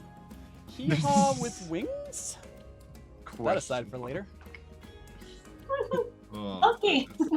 Could fly just like those chickens. Even though technically, chickens can fly. very think. technically. For very short distances. Yeah, so. They're like turkeys. Not over a 50-foot wall. No. Oh, alright, so we just don't believe in the chickens now. I have faith in the chickens as he's coming back with like 7 or 8 Bastion! He's coming back with 8 snails specifically. Bastion, you found 8 snails. That's Ranagar so has- wonderful. Ranagar has 88 snails, just like chilling around him. Looking at the snails. That is part of base 8. You should have figured that out. You could just divide it by 11. You have betrayed me. And then puts the snails on the ground, just very slowly, like eyes wide, just staring at them. Ranagar looks at Hee-Haw and then back to Bastion, and then he just sort of sighs. It's like, honestly, Bastion, I think you found the best snails. All right. All of the snails as a group are like, yeah, we're the best. We're obviously the best. We're clearly the best. Another one's like, no, we're the No, best. I've been talking to these other snails. They say those are the celebrity snails. They wouldn't have come to my call. Bastion is covered Really in dirt. now, insight Hairs in their check. clothing, blood everywhere. I'm gonna spend a fate point. You believe it. Right. Well, all right then. Basically, snail royalty. And then Ranagar bows a little, Your Majesty, to the snails. Bastion's like, Royalty. "Oh, shit. What did you just say? Apologies, Your Majesties, from taking you from your abode, but we require your assistance." Wait, what did Eros say? Royalty. Snails. Snoyalty? Snoils? Why? I volunteered to do this. What have I got myself in? I love It's that. become my safe space. How did this become my safe space? Oh.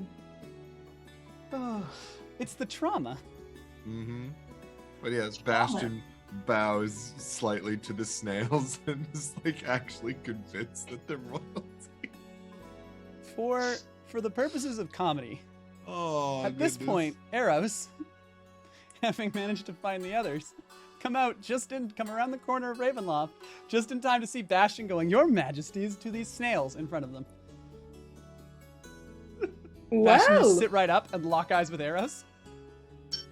You're right, Hee-Haw, this was better. Ha!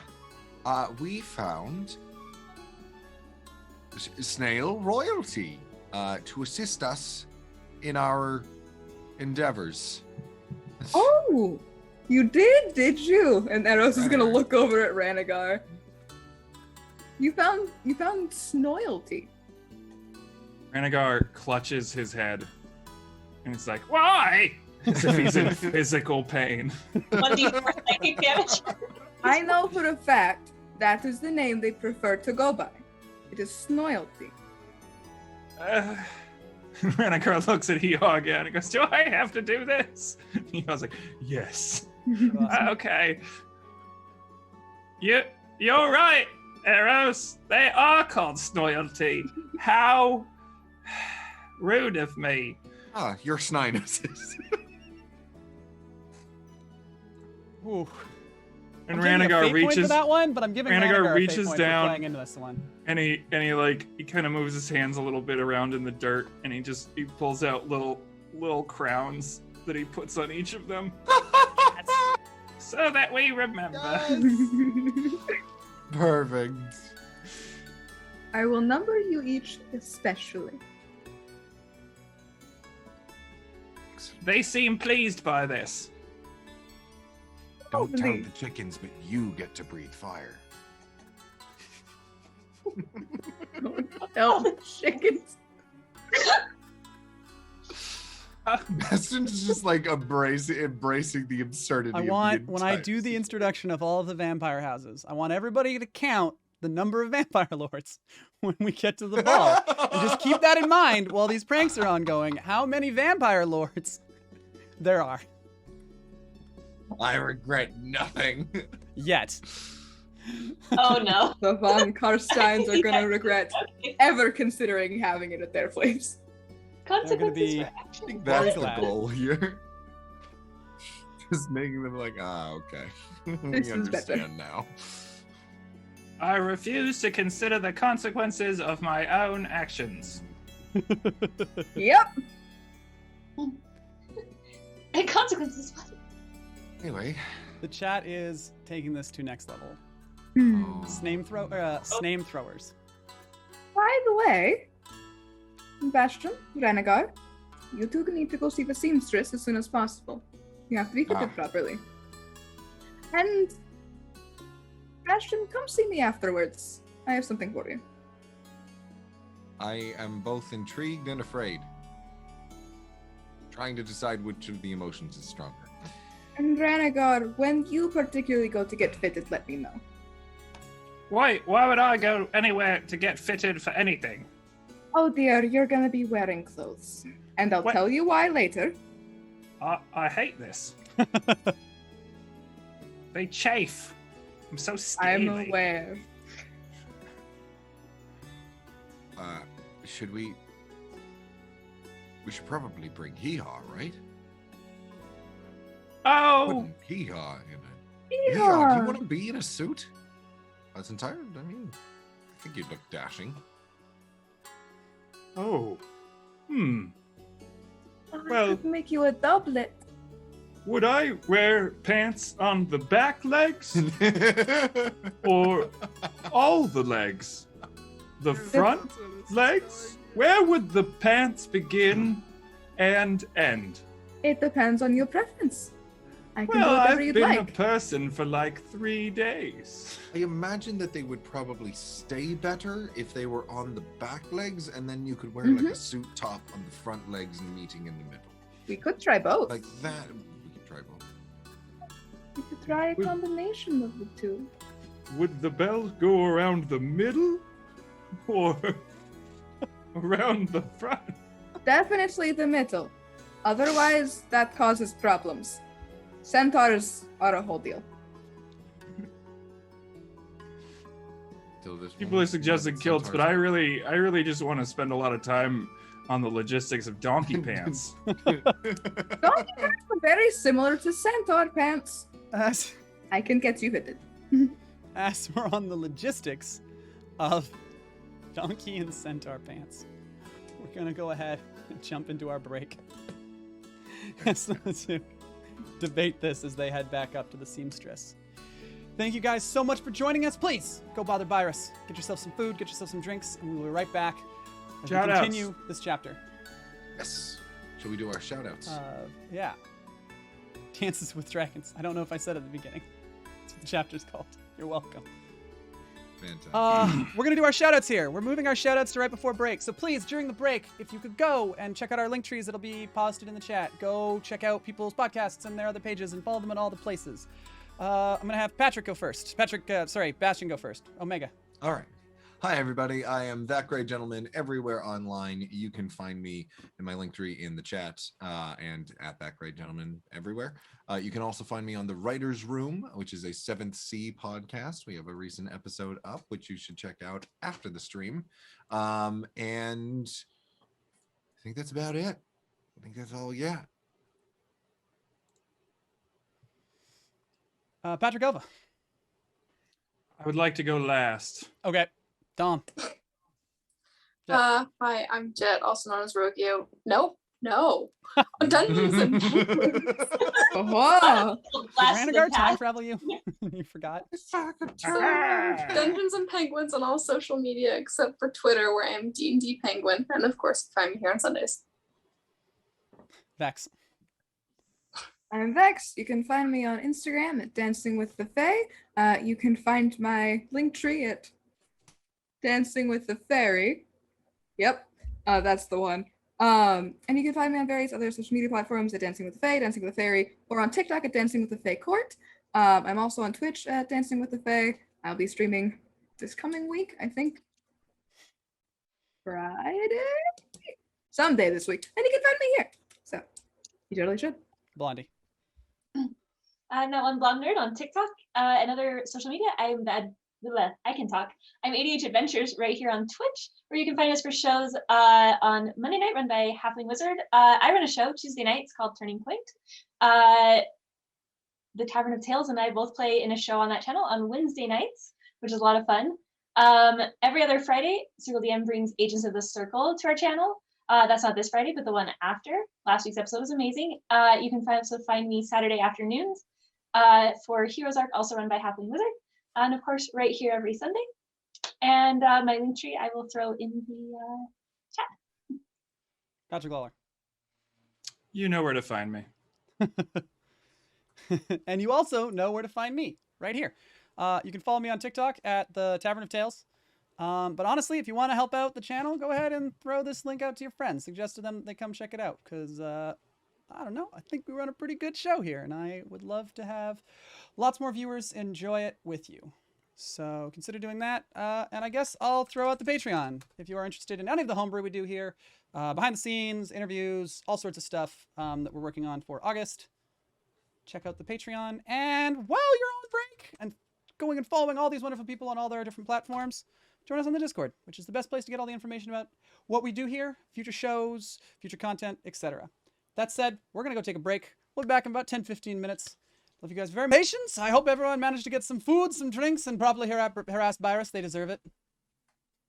They can't remain our overworked bartender if they are not overworked. So, where we... Byrus found that one much funnier than I expected. All right, I'll take that one. Where we left off, halfway through our chapter 16, the party is preparing for the ball, the houses ball, where like 13 vampire lords will be at. But no, they're going to have pranks, like chickens, numbered different numbers, so people think there's more of them, and snails that breathe fire. And what was the line? Cry havoc and let loose the cocks of war. Both chickens, which are not technically cocks, and also actual dicks carved into the stonework. Tastefully? Tastefully. It's the whole thing. You have to do a double take to notice them. Thank you. They've been hard at work making all of this happen. Storyteller is very excited about it. Honestly, it's starting to grow on me a little bit. Eros might have the right idea. We'll see how I feel by the end, though, Eros. I guess the only other major detail is Liz is attending the ball with Strahd and wearing a necklace worth more than one of the biggest city-states in the world. So there's that. No pressure. Don't drop it. We can't forget Dom going with Mariska. And Dom think we're going next with great Mariska, next as they have discovered. However, currently, we join Eros as they move through the halls of Ravenloft. Towards Bastion, where are you currently located? Well, Bastion would have just gotten done with his outfit, wouldn't he have? Yeah, that works. As we were jumping back in. Yeah. Are we all getting prepared for the ball at the moment? At this point, you would have probably just gotten off having your outfit prepared for you. Perfect. So, yeah. So as there's the still closing... a few hours. Yeah. Look, I know you probably get this all the time, but that is jarring. Like, Yes, I'm not yes, gosh, you worried guys just need per to be prepared se, for it. but like it is. Yes, yes, yes. Hurry along, hurry along. All right. I'm out. I feel like just very little patience with me. I don't know why. Eros will be coming up the stairs. And once again, giant stairwell, beeline directly for Bastion, almost collides. Just Badger like catches him and just holds him steady and is like, "Don't fall. You're good." I Hi. would never fall. Hello. Would you mind coming with me for just a moment? Sir. And Eros will link her arm into Bastion's and lead him on off to her room for a moment. Where upon entering, it's tidy as all hell. Everything's meticulously put in its place. And Eros goes to one of the drawers, pulls it open, and the only thing in there is a bracelet, is a wristband. It's gold with some flecks of silver in it. And it has this little hummingbird engraved onto it. Eros picks it up and hands it on over to Bastion. I thought it suited you a bit more than it suits my particular style. Thank you. The hummingbird's a nice touch. I do Bastion like will it. kind of like slip it on just to kind of like. I don't know that it goes with the armor, but I think it's gonna go well with what I've got planned. Isn't it lucky you're not wearing the armor? And then Eros is going to hold up their own arm. And there's a very similar wristband, except it's gold. It's completely gold, with wings on the like outline of it. I think that'll look just fine. That looks quite nice. But people are busy. I have to leave you now. Do as you wish. And then Eros. You baffle me, Eros. That is the point. Bustling on out, gives him like a nice pat on the shoulder before starting off. Bastion just smiles after Eros. As smile kind of like fades a little bit, and then he like shakes himself and kind of gets ready for something that he's incredibly used to, and diving right into a party atmosphere. Liz. Fraternizing with lords. Liz, where are you after getting your, after being tailored? I think after the fitting, she kind of liked the idea of having a bit of a distraction and went out to I'm guessing I'm sorry, I don't remember the setup, but there's some sort of courtyard or place where people are going to be coming, and I think she's just kind of subtly going around the edges of the castle and getting rocks and like doing the whole thing and putting them there. I think she's gone to a couple of trees and just put really like if you'll allow this, use some magic to make the writing slightly glow on the trees, and it says, "Look over there," and then like the next tree over says, "You listen to a tree," and she's just like taking everything Eros said and just taking it to the next level because she needs distraction. She's got to be functional for the ball tonight. So. Oh yes. So, Eros, it is out into the courtyard that your hunt for Liz leads you. As Liz has just finished, and you can see the trees and you can see rocks conveniently placed, but also in such a way that people might miss them, so they won't just get tossed out. and enough that even if some of them get discovered and removed, there will be plenty more, as Liz is currently in the corner setting up one more rock. And there's actually a chain. There's a rock that's like, go this way, over here. And then the last rock is like, really? You listened to 4 rocks? Liz, you've absolutely outdone yourself. Oh, thank you. It was a good idea. It's nice to have the distraction. Thank you. No, you're the one who made it so much better. This is better than I ever could have imagined. I'm impressed. She kind of looks over at Eros for a second and kind of smiles and goes, yeah, sometimes causing a bit of mischief is fun. Yeah, it's been a while. Well, hopefully you won't wait as long next time. Hopefully not. I do have something for you, though. Before you do that, Eros, roll me an insight check, please. I can do that.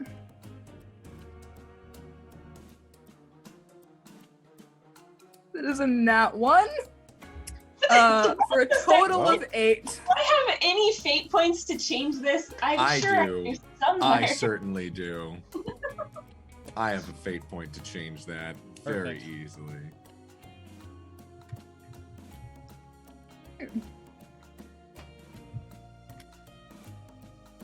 Eros sees through.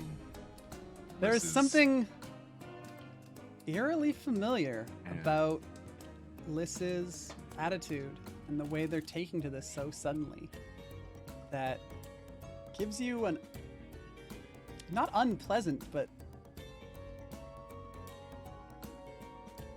you're not sure how to describe the emotion or the feeling or the sensation.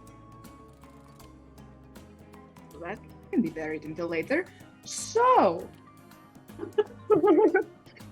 can be very something. Dude. The characters are as healthy as the players. Sure. I love your character. They're all Thanks. fine. It's the trauma. your dress is gorgeous, and I do have one already made up for Vess, if that should occur. If you would ever Oh. like to take a look at it.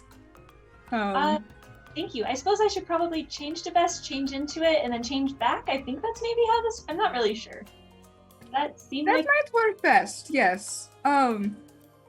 But there is something I wanted to give you first. And Eros is going to hand over 2 corsages.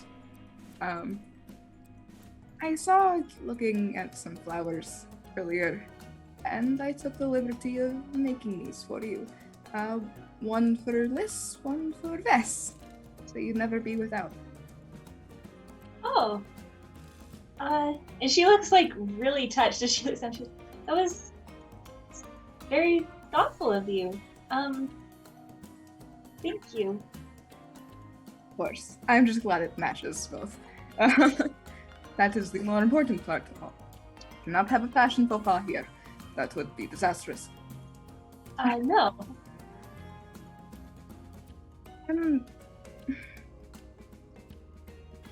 If you don't mind me asking, the other day you didn't look like you were feeling very well. And I wanted to make sure you're alright. And if not, if you want to talk. Oh, she looks really uncomfortable. She's kind of like got her hands up, like a little bit of pain on them, and she's just kind of like rubbing them together nervously. And she, yeah, it just some memories that I thought were from a very, very long time ago. Came back, and it was a little overwhelming. Can't even imagine. What was it of? What were they of, if you don't mind me asking? She kind of looks down a minute and kind of glances down the courtyard and then looks back at Eros and thinks for a minute. They were of the Kobold City.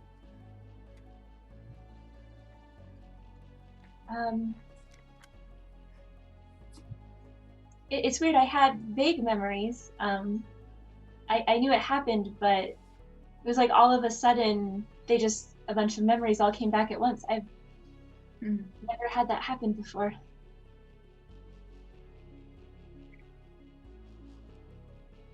What was it like? What was The city. I mean, what was the city like? Oh. She sits there for a minute and kind of glances at the castle. It was beautiful. It was right at the base of these mountains, and there was this beautiful stone and marble castle, and this big palisade coming down with beautiful stone buildings for a number of different uses, and we had a train system that was very successful, and it was so beautiful. There were just trees scattered through the buildings everywhere. When the sun rose, it lit right atop the bronze dragon on the buildings. We had this amazing orphanage and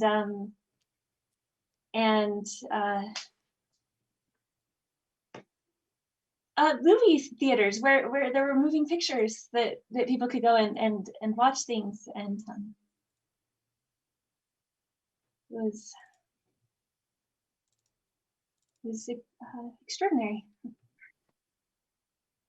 It sounds it. It was a very long time ago.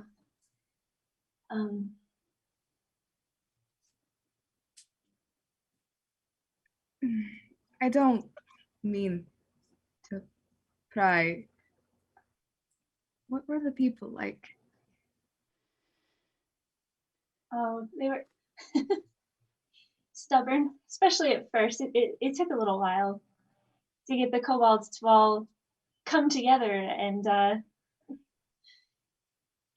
get organized in order to build and organize the city. But once they did, it was they were happy, you know. They were happy, and they worked so hard and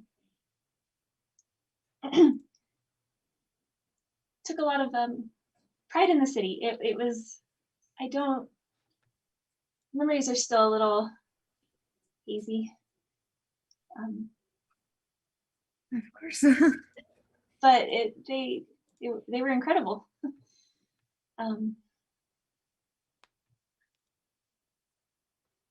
Yeah. Sound it. That. Thank you. How are you feeling with everything? And she kind of glances around. I'm not really sure. It's been a lot the last few days. This switching between people having memories come back. I've never had this happen before, and although some of the memories did come back, she kind of pauses for a minute and closes her eyes, like she's trying to focus, but then doesn't want to. There's some of the memories seem almost.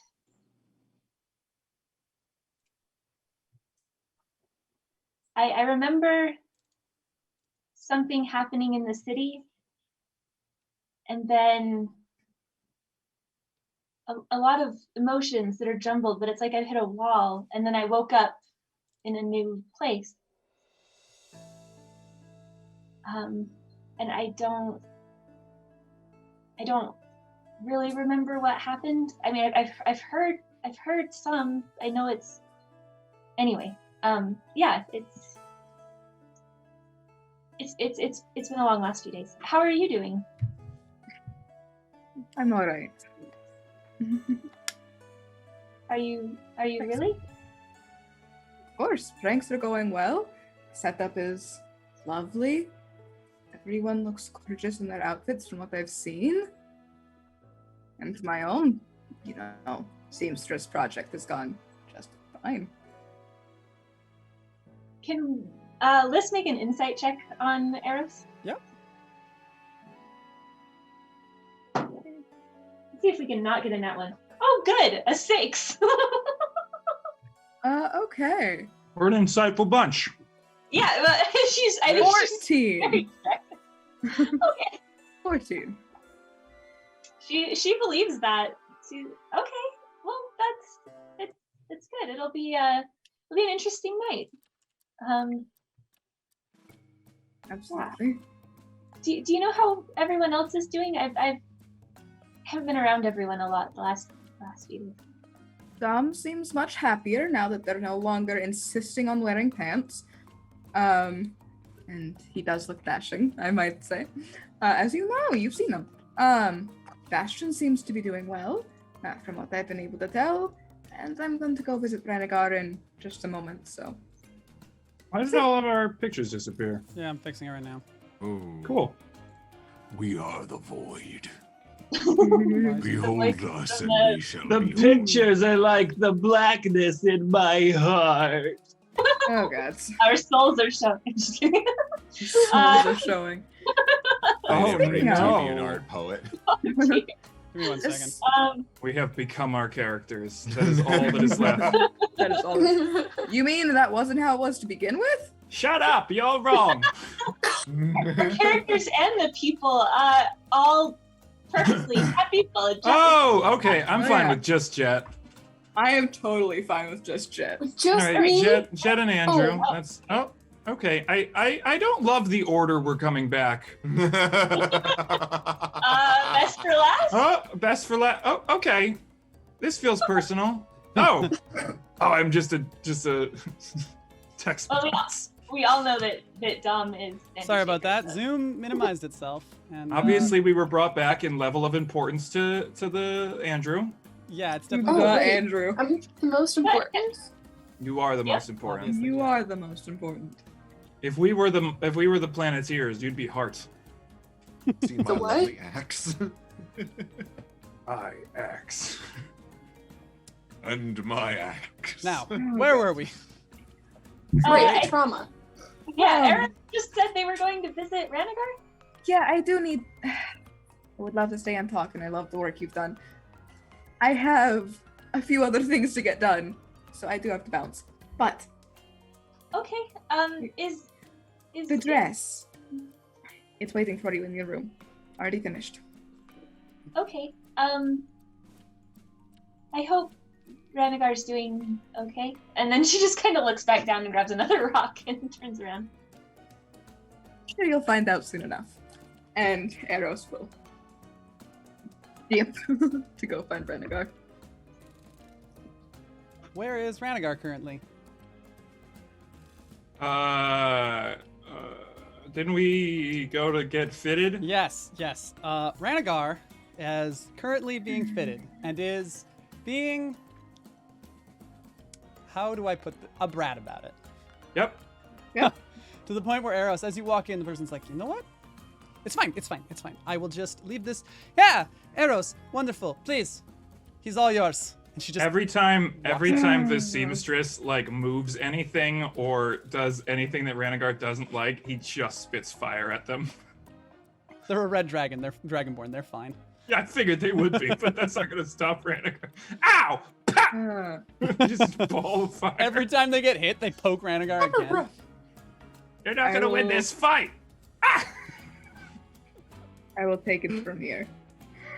He is all yours. Oh, I good. figured that's how it would end up. And Eros will walk over and without missing a single beat, will start fitting Renegar himself. I don't like wearing pants or Yeah, well, shirts me neither. or bow ties or any of these things. Well, me neither, but you have to impress Liz. What? What? Are you, Oh, don't even try. Don't even try. As Eros, like, specifically tightens some elastic. Do not try. I don't like this sudden change in everybody being really familiar. I'm a dragon. You are a dragon. I'm well aware. And if you wanted to kill me, you could have done so a long time ago. I would've. still might. And then I'd be dead. Congratulations. And Eros is going to continue. No, I don't like this loss of power. I will go back to caring about it once this is finished. Believe me, I'm sure. Renegar settles down slightly. Watch the back frill, would you? It's sensitive. We have to accent it. My goal is not to hide any of your dragon features, it's to accent them with the use of clothing. What do you think I am, an amateur? And Eros will expertly stitch around the frills, making sure that the fabric seems to blend into the background while the frills are the thing that's more on display. And don't, you gotta watch my shoulder horns. That's what my wings grow out of. Of course. Once again, we're not meant to hide or inhibit. That would be a problem. And Eros just keeps going. Which color of yours do you prefer? I don't know. I've just sort of grown accustomed to all 5 of them. Bronze, maybe? Perfect. And Eros is going to actually slip off a piece of jewelry that's on his own horn. It's a little bronze cuff type thing. And will instead slide it right onto Renegar's face horn. Ah, okay. It does obstruct my view, but that's fine. I'll just look around it. Ignore it. It just comes out like right here. That's fine. Thin. It's weird enough seeing my own horn all the time anyway. Might as well. We all see our own noses. It's the same concept. Anyway. You are all now aware that you can see your nose. Anyway. Alright, with that. And then there's frills, there's horns. Alright. I really enjoyed watching Gray make themselves dizzy. Ugh. Why have I done this to myself? What am I doing? Why? Why do I do this to myself? You have to look your best. I mean, not that you don't look absolutely fantastic without any help, but might be a Thank special you. occasion. Man, I wish we could avoid getting sued if we used I wish we could avoid a copyright takedown and have fucking won't say I'm in love playing every time this happens. I can hear it in my head and I'm just like, God damn copyrights. Well, nothing's gonna stop anyone from going and putting it on. That's true. If you all want to watch this scene from You all home, want to hop onto Spotify and with- in unison play this song. Sorry, continue. Oh, I will say the storyteller briefly goes, right. This is why Eros is here. Ah, yes. I take back everything I said. The only one who can control Ranikar. And that character can break the fourth wall and speak to me directly. I still don't know how that works. I don't like this. I mean, I like that you're saying nice things about Eros because I'll kill you. But I don't like the truth. All right, buddy. And also give Renigar's face a little pat. Neat. You're not wearing shoes. I refuse. Yeah, I don't know how you do that. And he holds up his little foot claws. I have put shoes, actual shoes, on centaurs. It can be done. I am not doing it. Why would you put actual shoes on? There's a No, whole never story. mind. Don't worry about it. Some centaurs like looking really dapper, but in a very specific way anyway. So, about this. Sure, yeah, right. about them? I heard they liked this, and Eros will tuck some of the flowers from Mrs. Corsage, some of the same flowers that was in Mrs. Corsage, into Ranagar's pocket. I Oh, think they'd appreciate those. all right. Yes, And he sort little of bit of flowers. Ranagar twiddles his fingers a little, and they get bigger and like healthier. Perfect. Well, congratulations. You've got them fitted. You're done. I have so many things to do. I will talk to you later. Go find lists at some point, by the way. That's all. Oh. Goodbye. Okay, bye. Eros is off to hastily finish that hallway. Is Ranagar just standing alone in the room now? Yep. Yep. It's just Ranagar. Great, just Ranagar. Alone, wearing pants. Wonderful. And the shirt. And a shirt. Thank you, Eros. And the jewelry. Yes, and jewelry. Jewelry. Jewelry. What's hard to say for me? Before we enter the ball, is there anything left for anyone to do other than prepare? Hello. Is everyone going to take care of their pranks? Other than prepare the pranks. Actually, we have newcomers, so perhaps we'll have each of you. Bastion, could you describe your prank for our newcomers that has been Yes. done at this ball, where 13 vampire lords, who are all as strong as Strahd Zarovich, are going to be present? This is really important as you learn the pranks that they have set up. Absolutely. So Bastion has gone throughout the, I assume in the ballroom. I assume everything's happening in the ballroom. Has gone throughout the ballroom and has strategically changed the top filigree of some of the columns, or sorry, all of the columns, to have a pair of breasts each adorned with a crown of dicks, all of who will periodically be spouting fire from the nipples. Some of them you really gotta look for them, but you'll do the double take and be like, is that what that is 100% what I think it is. What has happened here? Dom, would you describe your prank?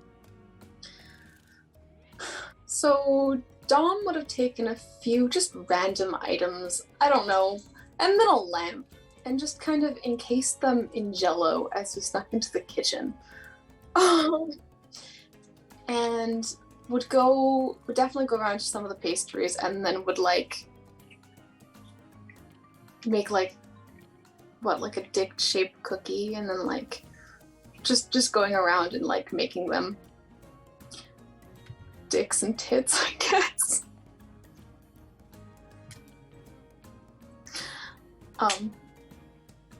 Yeah. Is that all for Dom? I think so. Yeah, that's it for Dom. Ranagar. Ranagar has acquired several chickens and just a lot of snails. There's a whole bunch of snails Army that of Bastion snails. is going to make breathe fire. Breathe fire. Yep. 8 of them are royalty. They're royal snails. Painted with purple numbers instead of... As Bastion is convinced. Purple numbers, and they have little crowns. And they have little Yes. crowns. And the snails and chickens are all numbered 1, 2, 6, or 1, 2, 8, 16, etc., to make it seem like there are way more of them than there are. And so these are just wandering about the ballroom. Liz, as guests start to pull up and arrive in carriages, would you describe the pranks that you left for them outside? Yeah, I think like you said, there's the trail of rocks around, especially very pointedly put where some of the carriages are going to open.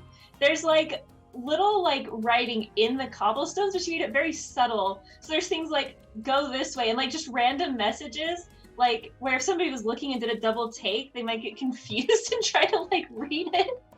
Like I said, we've got trees that are subtly sending messages to each other. I think some of them are even blinking in and out of it, like magically, so that people are doing double takes. Like, some people will probably be a little confused, and some people from the houses might look a little foolish, but that's why we're here. So, as the party, minus Liz, collectively dressed and ready to go, enters into this long hallway that at one point contained a number of suits of armor and extends outwards and ends at the ballroom. Would you be so kind, Eros? I would love to. Down this long hallway is various medieval-esque paintings. You know those ones where people can't draw cats. That type. But they're all Strahd in various situations. To give some examples, we have Lord on a Horde, which is Strahd sat like a dragon on top of a hoard of gold. We then have, across the way, Strahd with the hot bod, which is Strahd in like a bodybuilder's pose, like oiled. These are all labeled, by the way, so no one gets confused. We then have, once again, further down the hallway, Cod on a Strahd, which is Strahd sitting in the middle of the lake with a cod on his head. And then finally, we have Strahd with the quads, which is where Strahd is standing ever so gallantly with these massive quads. Strahd Zarovich was the first villain I fought in D&D when I was 8 years old, 20 years ago. I have run every version of the module. This is my favorite character, maybe full stop. I am both dying of laughter and furiously angry right now. Yes! Oh, should accomplish. Beautiful thing. Good job. Thick thighs save lives. That needs to go on a t-shirt with Strahd with giant quads.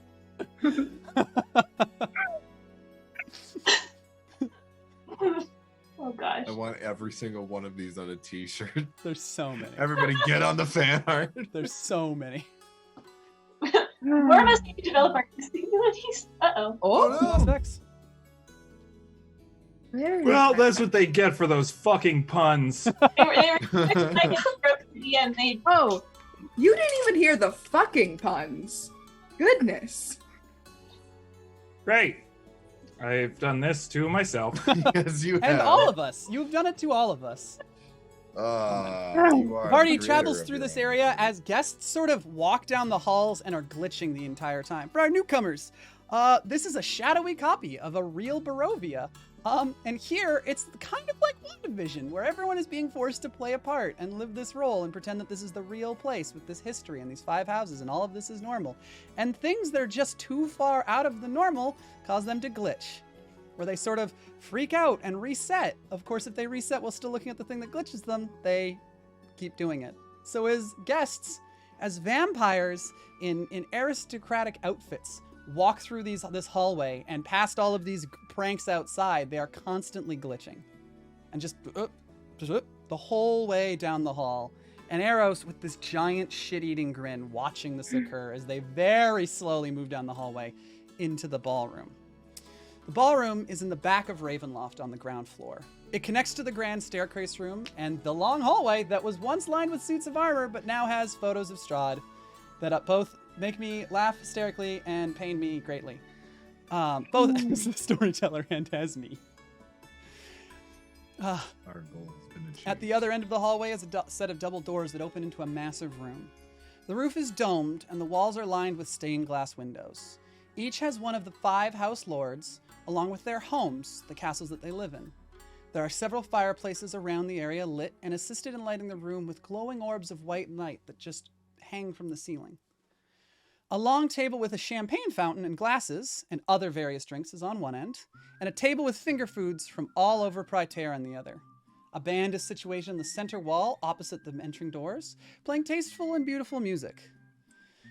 Behind the door, so as you enter and look back, there are banners with the symbols of the 5 houses, and Von Zarovich in the center, slightly larger, directly in the middle. So it is into this room where many of the guests have already gathered, as being fashionably late was certainly a part of the appeal. You do see servants occasionally walking around with chickens. Another one has a tray full of snails as it's frantically running around and clearly trying to count the numbers on them.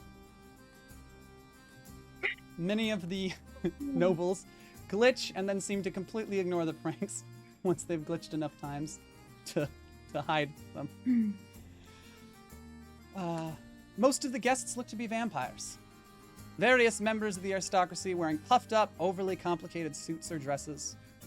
There are numerous knights in plate as well, and a small number of guests that are not vampires.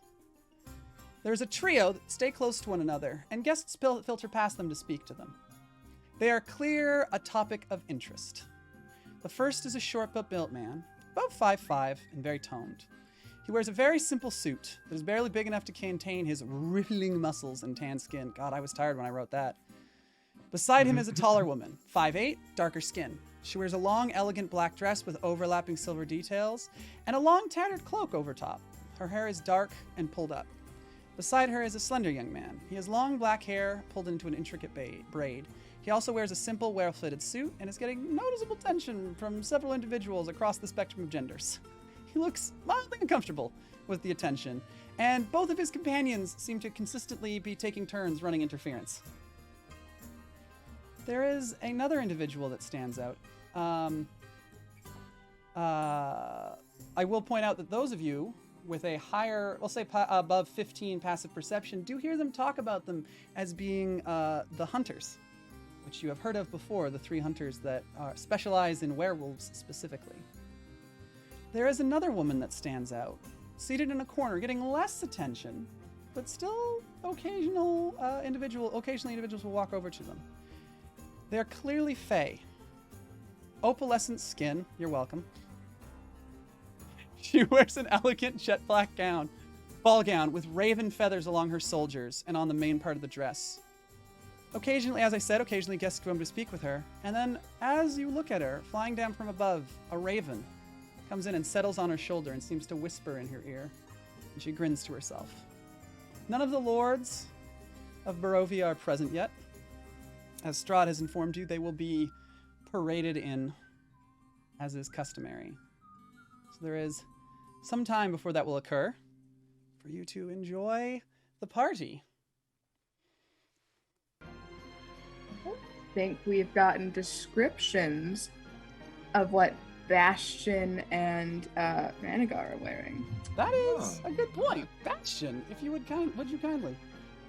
I certainly will. Bastion is currently decked out. He's wearing sort of a sage green dress shirt with a white collar and a vermilion tie. The suit that he's wearing a caramel colored vest pant combo with thigh-high, fully laced up dress boots, I guess is the best way to describe it. Sort of this dark, deep brown leather. And then over top of everything, he wears a brilliant vermilion coat accented with brass buttons and stitching along the sleeves and the lapel. And Ranagar. I have no idea. What? I didn't make this. Eros, what does Ranagar look like? All right, I guess I'm going to describe both Eros and Ranagar. What Ranagar comes out wearing in is a, if I do say so myself, fantastically tailored two-piece suit. However, there are holes cut into the suit, stitched and tailored perfectly around extrusion, which is not actually a word, but you know what? I'm going to use it anyway. Just call us Shakespeare. With bronze stitching, so you can see the stitches, but you know, tasteful. The word you made up is actually satyr. It's in satyr. It's a satyr word. Mhm. It's Sylvan. Aha! There you go. And It's fancy. We can do whatever we want. and of course, the little brass circlet just around the face horn. And there are various colors. Like, it's a nice dapple, but somehow the colors seem to shift a little under the eyes to whatever color you happen to be looking at of Ranagar in the moment. It's the color that would complement it wherever you look. And that is what Ranagar has worn. Wow. And Eros? Don't remember, did we describe what you were wearing? Eros is wearing clothes like Ranagar, which Like Ranagar? like Ranagar. But Eros is wearing a loose-fitting top taken in at each of the wrists, high-necked with ruffles going down the side, and around sort of midsection is a corset that seems to bring his shape more into a V, but there's also a bit of a curve there, strapped up along the shoulders, and then as for the bottoms, there are ending right about above the knee are sort of puffy-esque pants with a skirt halfway around, with one of the pant legs just slightly peeking through. And if I do say so myself, the highlight of this entire outfit is a beautiful cape that on the shoulders there are feathers who are all collected responsibly and carefully. That goes over one of Eros's shoulders and sort of seems to just billow behind them, with a gold clasp that has a pan flute with a rose over it. Wow. And the group of you are together, yes? Most likely. Mhm. Minus Liz. Mhm. Liz has other things to attend to. So, looking amazing, I might add. I'm impressed. All right, Eros.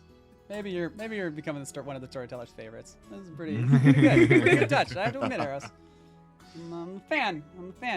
All right. What do you guys do as you have a moment to enjoy the party before things get serious? You just hear as a servant is chasing a chicken around on the floor. Oh, love to see it. I think Bastion is probably arm in arm with Eros. You know, I was quite worried and my secondhand embarrassment was going off like crazy before, but this is a nice touch, I have to admit. I know. Your artistic abilities certainly precede you. And I do appreciate. I mean, you clean up quite nice, so my artistic vision isn't the only good one here. Well, The storyteller gags Fair. slightly. that was weird. I think How Ranagar might is be having Ranagar a- feeling in this I moment? think Ranagar might have a queasy stomach. I think I heard something. I hate wearing pants. I agree. That's why You're not not wearing- in pants. Wearing Yeah, you're wearing a pants. skirt. Not in pants anymore, but I was earlier, and I just Nope, it's canon now. That is the first time Dom was worn pants since before their parents died. Like they just don't. Them and Ranagar really get Sorry, along. okay. Honestly, kilts are pretty fantastic. When was I the have last to time admit. Eros wore a shirt? Never. This is the first time Eros has worn a shirt. Lots of firsts happening today. No one gets to know that. He's definitely done this before. Hmm. So, you have a party to enjoy. Hmm. Oh?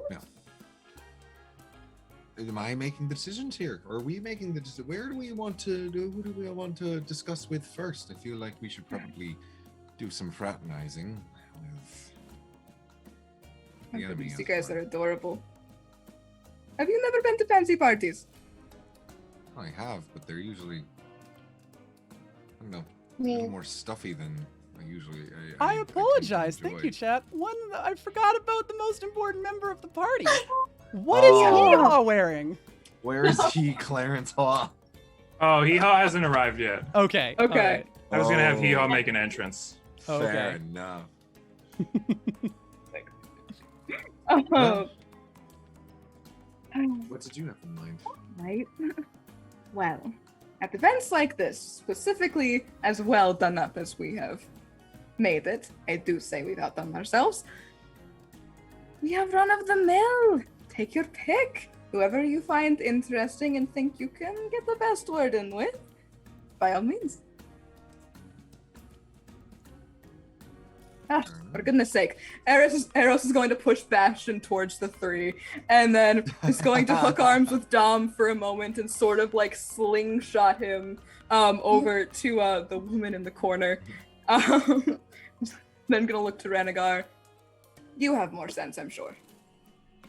Sure. You Renegar- there, vampire! You see like half the room turn to look at you. Not you, or you. Maybe you. Not you. You, though. And he walks over to, I don't know, one of them. So as you approach, they're younger looking for a vampire. Probably late 20s.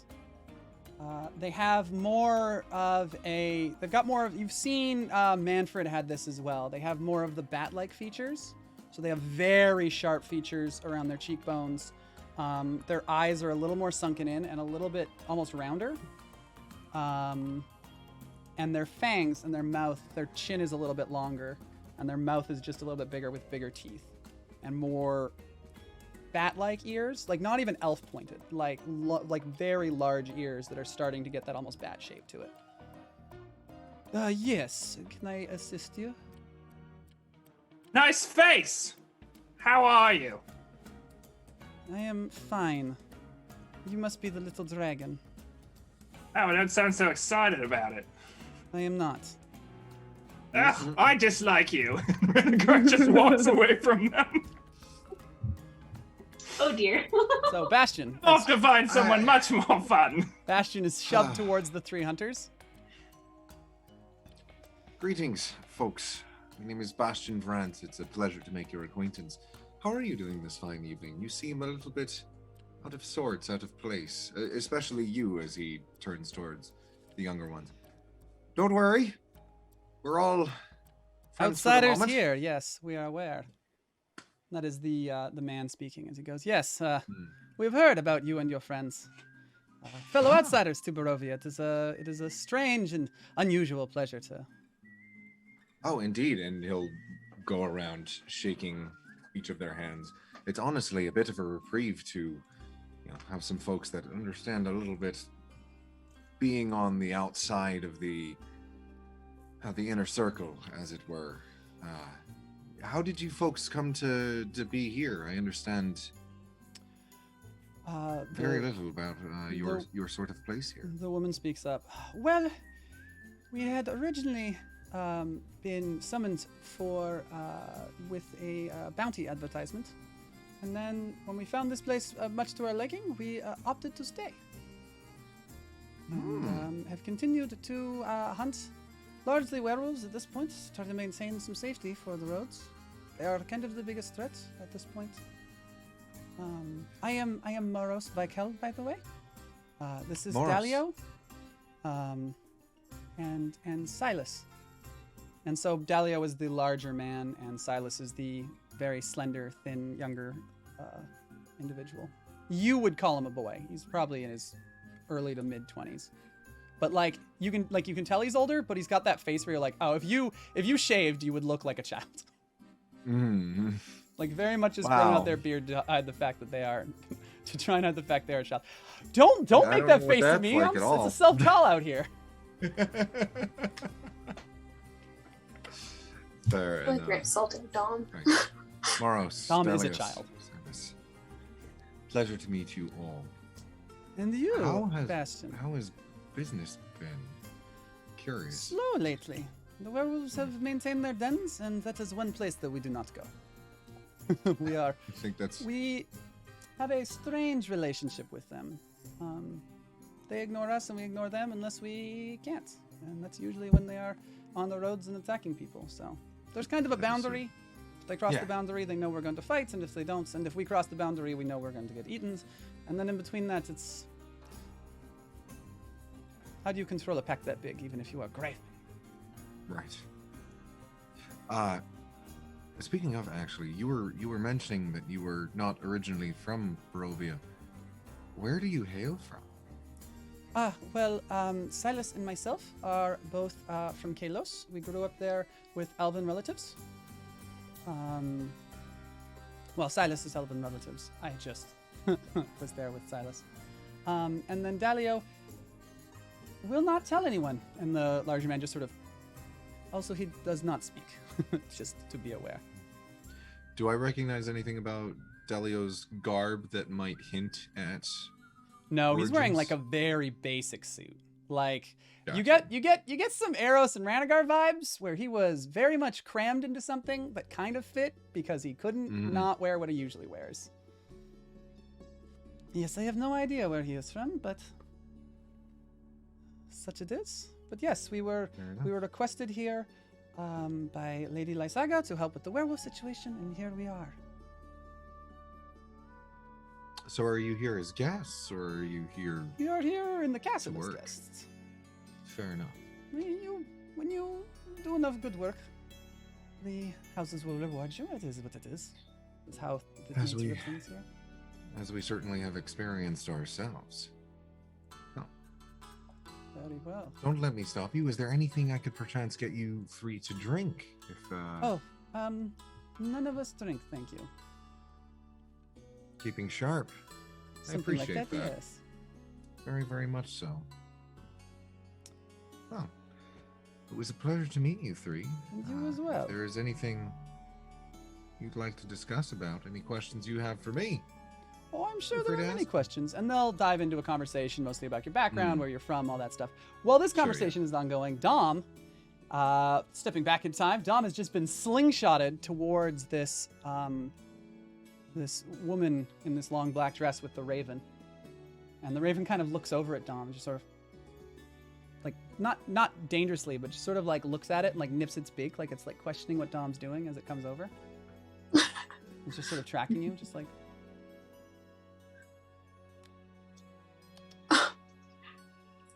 Dom's gonna walk up and introduce himself. Good evening. Hi. I'm Dom. That's a nice bird you got. Nice raven. I am very aware of who you are, as are my friends. I am known as the Lady of Ravens, member of Barovia's own Fae Court, and she bows very lowly, very low and respectfully, as the raven sort of like flaps its wings and just hovers in the spot for a second before landing again. I have been watching you since you got here. You have had an interesting journey, including a run-in with fellow members of the court. Yep.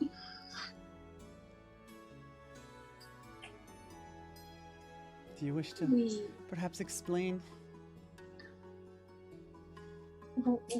What happened with the spider lady? That would be a start, I suppose. And with the brambles, which would have been Cicero. Eros is sorry. That is all. I don't think Eros is that sorry. No, this is not the conversation Eros wanted to push Dom into.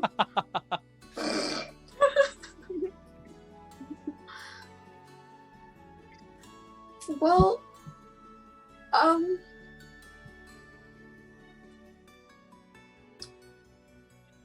Dom, not knowing where to start, is gonna say, well, I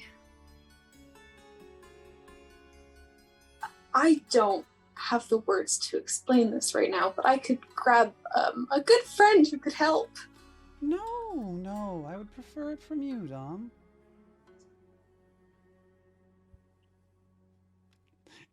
You can feel almost this illusion of Branagar's wing pushing you closer, keeping you trapped there.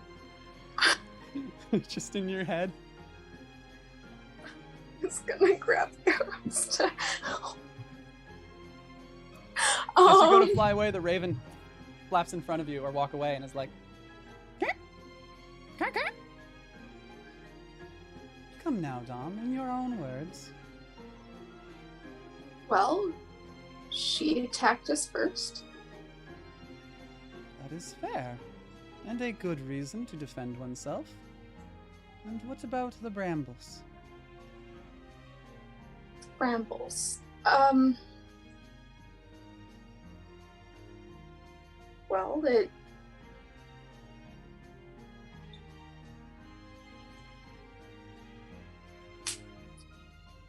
held it.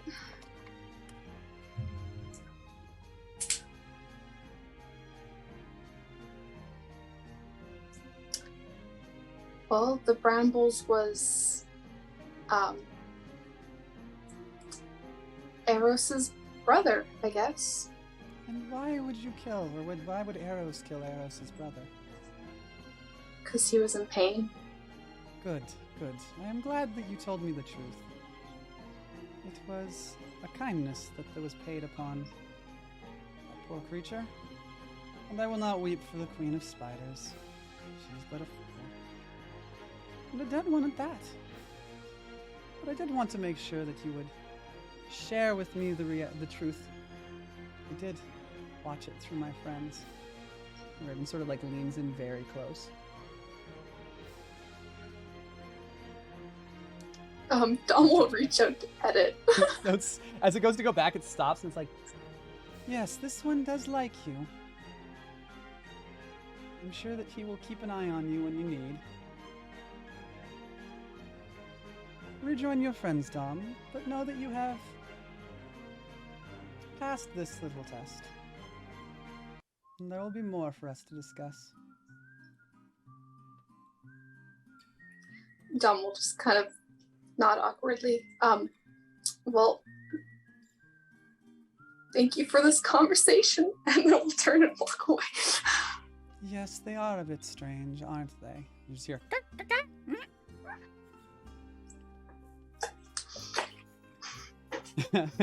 Meanwhile, Randikar, what have you been doing while these conversations have been ongoing? Just wandering around? Has been walking up to various vampires and striking up unpleasant conversations and finding each more lacking than the last. More or less. Leaving just a trail of annoyed vampires.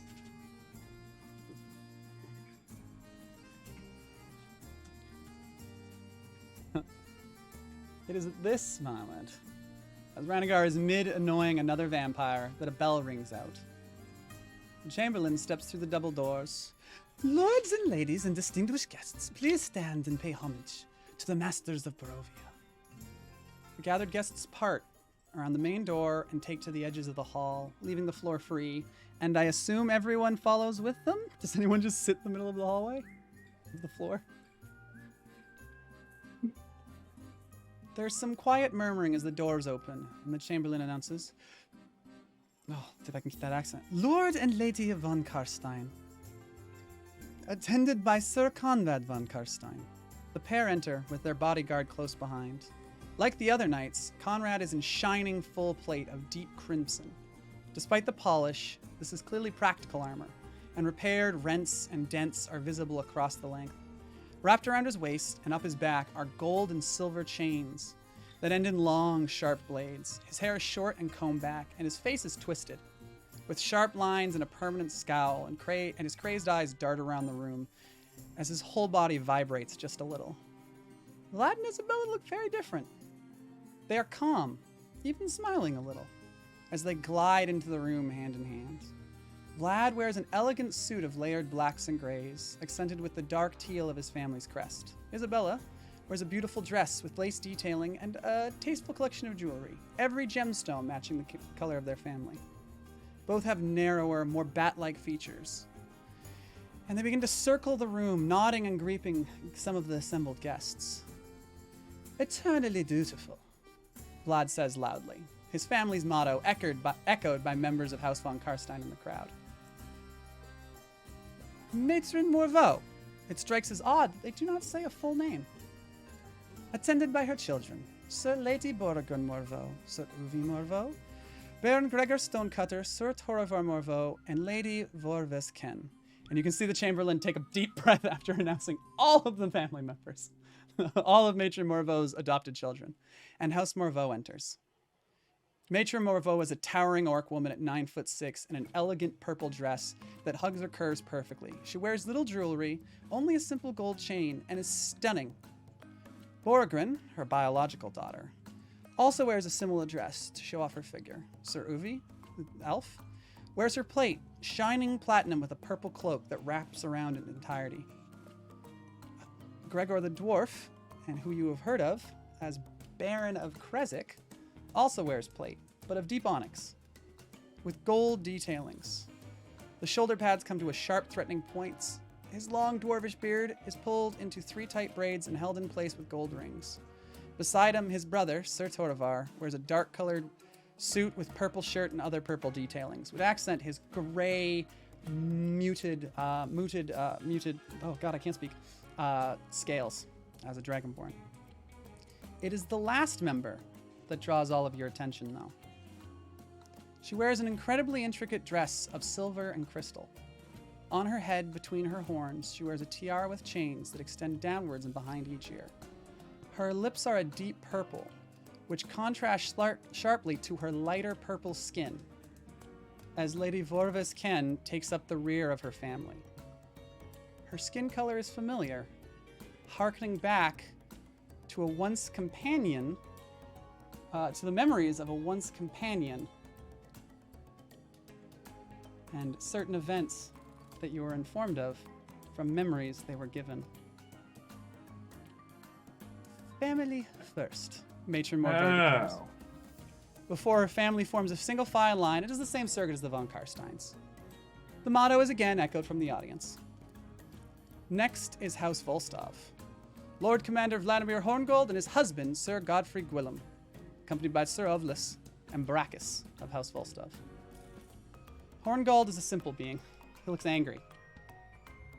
Not just upset or annoyed or frustrated, but a fiery rage. His head is tilted down, his eyes are narrowed, and his brow furrowed. His bald head has several scars from battle, and one of his ears is missing. His plate armor does not shine. It is damaged and rent, with obvious repairs as if he was in battle 6 hours ago.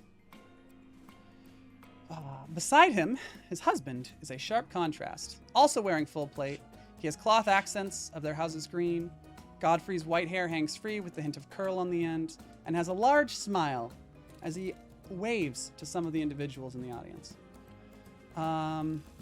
Behind them is a massive orc, also in green plate, and a familiar face to Ranagar beside the orc.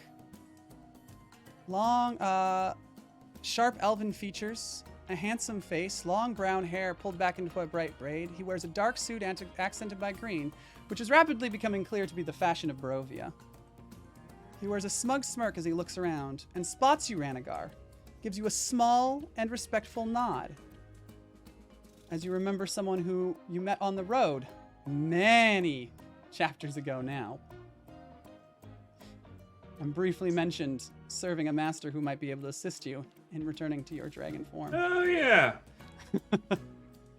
It is Sir Ovlis, in a heavy voice, who shouts, "By the sword, evermore," which is mirrored by every knight in the room, not just those from House Volstov. House Breckenrich enters, the Lich, and his 3 daughters. Exithanter is as terrifying as expected. His skin is faded pale, hanging loosely against a bone frame. His long, lithe fingers are held aloft as if presenting his daughters behind him. His face is the most monstrous you've seen of any vampire. Incredibly long leers, twice the length of his head. and his face is pulled up into the sharpest of these bat-like features you've seen, with massive teeth and a full bat nose. His eyes are little more than red orbs sunken into his face, and he wears simple robes accented with various jewelry. His daughters are very different. Vinia is tall with incredibly long legs and well proportioned. She wears a long red gown layered with black lace. On her left, Laurel, younger looking, she wears a form-fitting dress with gold accents and long black gloves that look like they have red vines winding up them. Marishka is beside her sisters. She splits the difference between their two dresses with a strapless black lace gown and red accenting. She has pieces of silver jewelry, including a choker, which fits wonderfully against her warmer skin tones. And the red matches the tie that Dom wears. And as she moves past and locks eyes with Dom, she gives you a very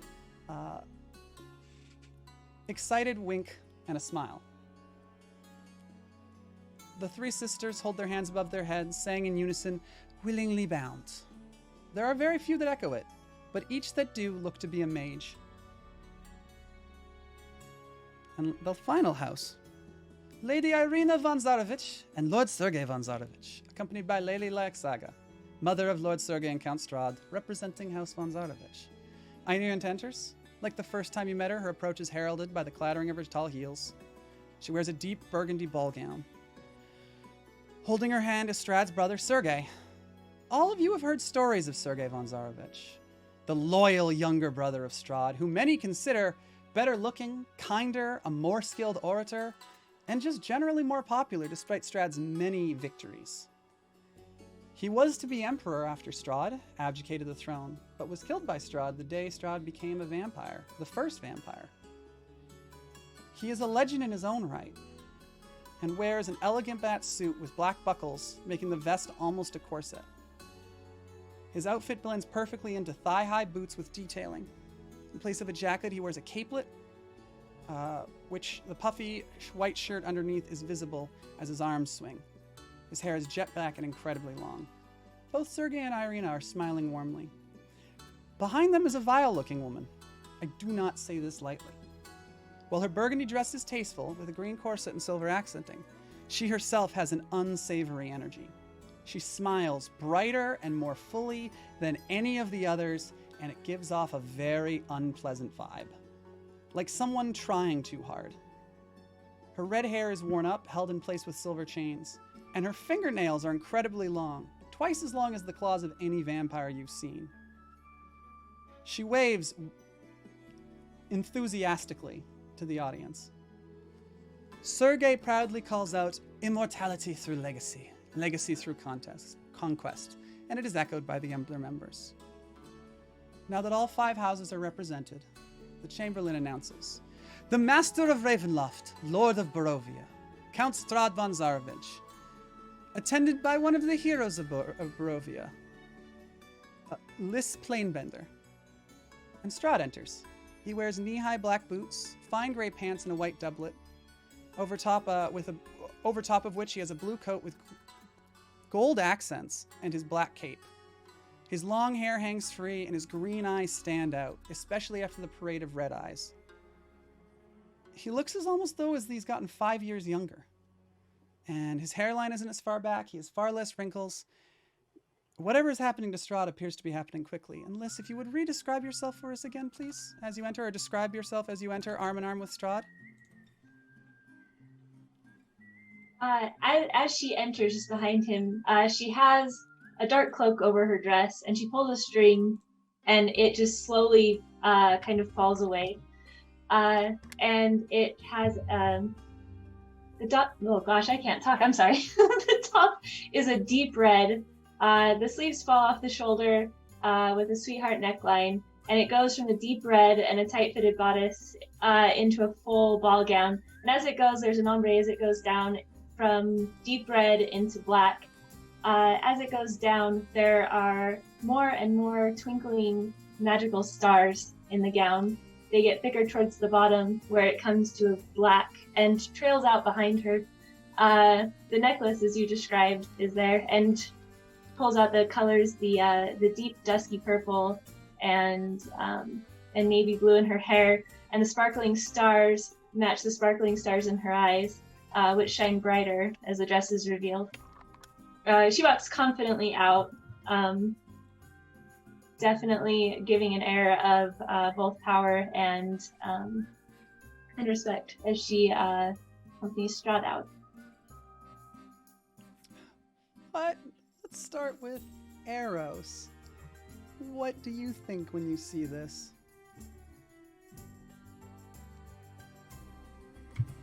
Eros thinks it's an interesting pairing. Eros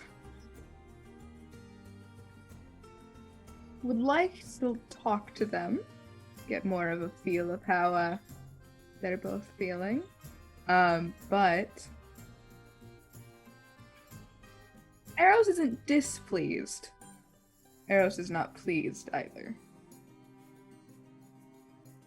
Tom, what is your opinion of the parade of the houses?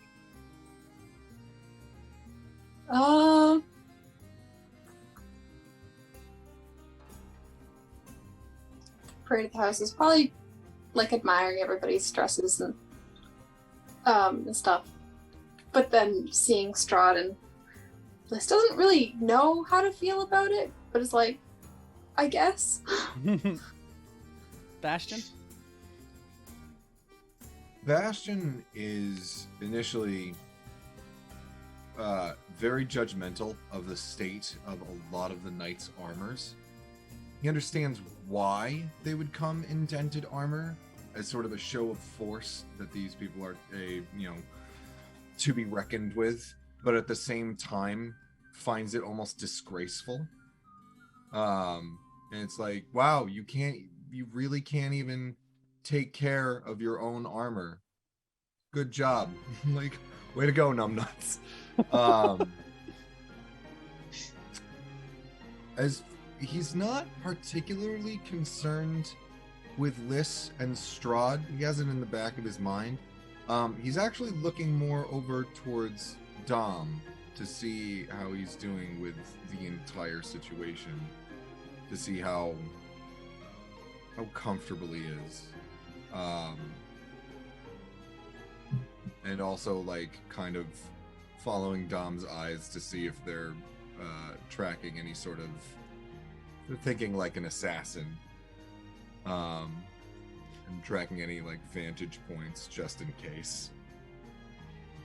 Exits, hiding spots, etc., etc.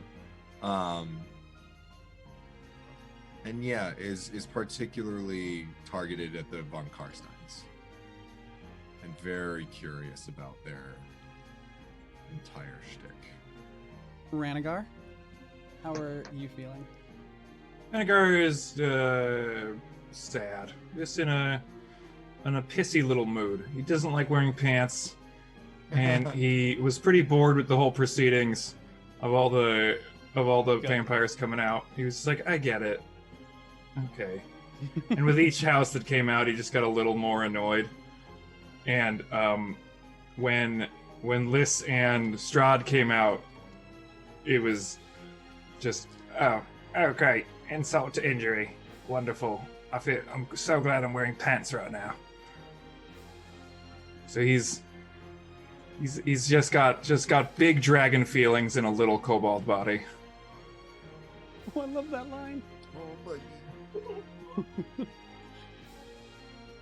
And as Strahd and Liss enter, and they do the same kind of circle around, Strahd kind of holds up a hand, looks at Liss and says, "Are you ready, my dear?" She gives him a glowing smile and nods. Of course. Excellent. Please, friends. That is enough tradition. Drink, eat, enjoy, dance. This is a night to celebrate what we have all built here in Barovia. And with that, all the pomp and circumstance ends, the music is taken up again, and the crowds sort of part into scatterings. As people head to the drinks and tables and start discussing among themselves, you do notice that a lot of the families stay clustered together. There doesn't seem to be a lot of intermingling among them, and you can definitely feel the tension of, the war that is being fought outside of these walls. Ranagar goes and finds that Chamberlain fella, whoever's doing the announcing, tugs on his robe. Yes. Goes, Sir You Dragon. forgot someone. I did I? Yes. I did I? Call everyone to attention, please. God damn. Hell Oh, yeah. no. Yes. The Chamberlain pauses and has this moment where they hear Strahd's voice in their head saying, "You will do whatever they tell you to do." Don't make me turn into a dragon and ruin this whole affair. No, please do not do that. I will. And they use magic to project their voice. Everyone, please, I have one more guest to announce. Ranagar goes, Bastion, if you could create some spotlights for me, please. I most certainly can, and Bastion will start playing the drum in sort of like a light march as as the room dims and the light seems to come from two of the pillars, specifically from the breasts that are on the pillars, spotlighting the entrance to the hall. Liz beside you, Strahd, sort of looks around and chuckles and realizes what's going on. Is like, oh, I love this, and adds a little bit of like sparkles on the door frame, so that there's like a glow. Eros, if you could play us a tune. Of course. And Eros will proceed to play on the pan flute, a tone befitting of the occasion. And the Chamberlain kind of leans down, is like, and what should I announce them? Are you sure that's the name? That's really the name you want to go with? That is indeed the name I would like to go with. Lords and guests, I would like to announce the arrival of the incredible Sir Hee-Haw. And the door bursts open as Hee-Haw charges in, and is just... Ranagar, what is Hee-Haw dressed in? Hee-Haw is wearing pants. Mm-hmm. And that is all you're going to say about that? Yup. Hee-Haw is wearing pants as he enters.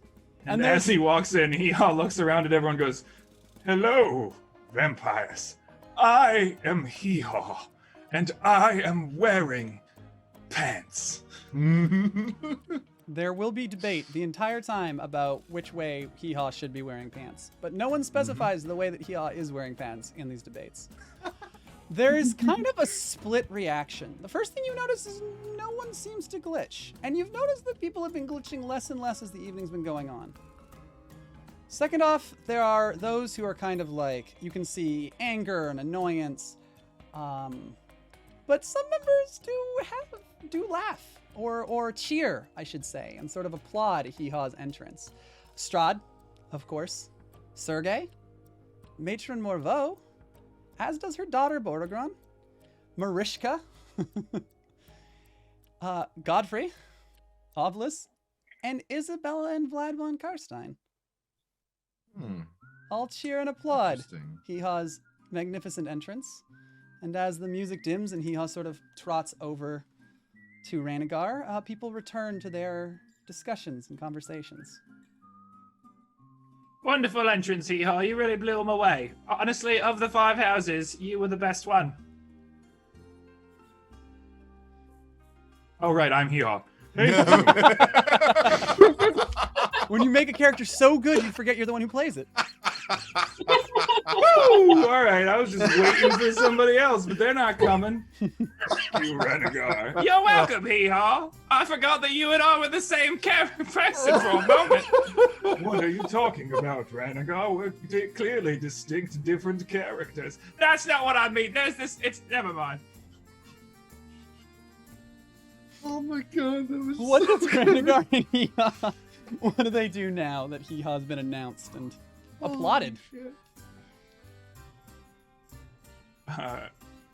Ranagar's like, Hee-Haw, I would like you to distract me from the absolute torture that is existing. And as I say that, sorry again about giving you sentience. I actually quite enjoy being alive. Fuck you. And then Ranagar climbs up on Hee-Haw and just starts trotting around, being annoying. And it's very clear that Ranagar is like not having a good time, and he's taking it out on every vampire he comes across. Excellent. And as he goes around, he occasionally will conjure just a whole fucking mess of chickens. Like, oh, you missed some. Look at, there's more chickens. Oh no! The Chamberlain's having a panic attack. The Chamberlain has actually not been involved. Uh, They did their announcements and they seem to have disappeared. Wise choice, really. Where is Eros and Bastion as Ranagar is moving about just tormenting people?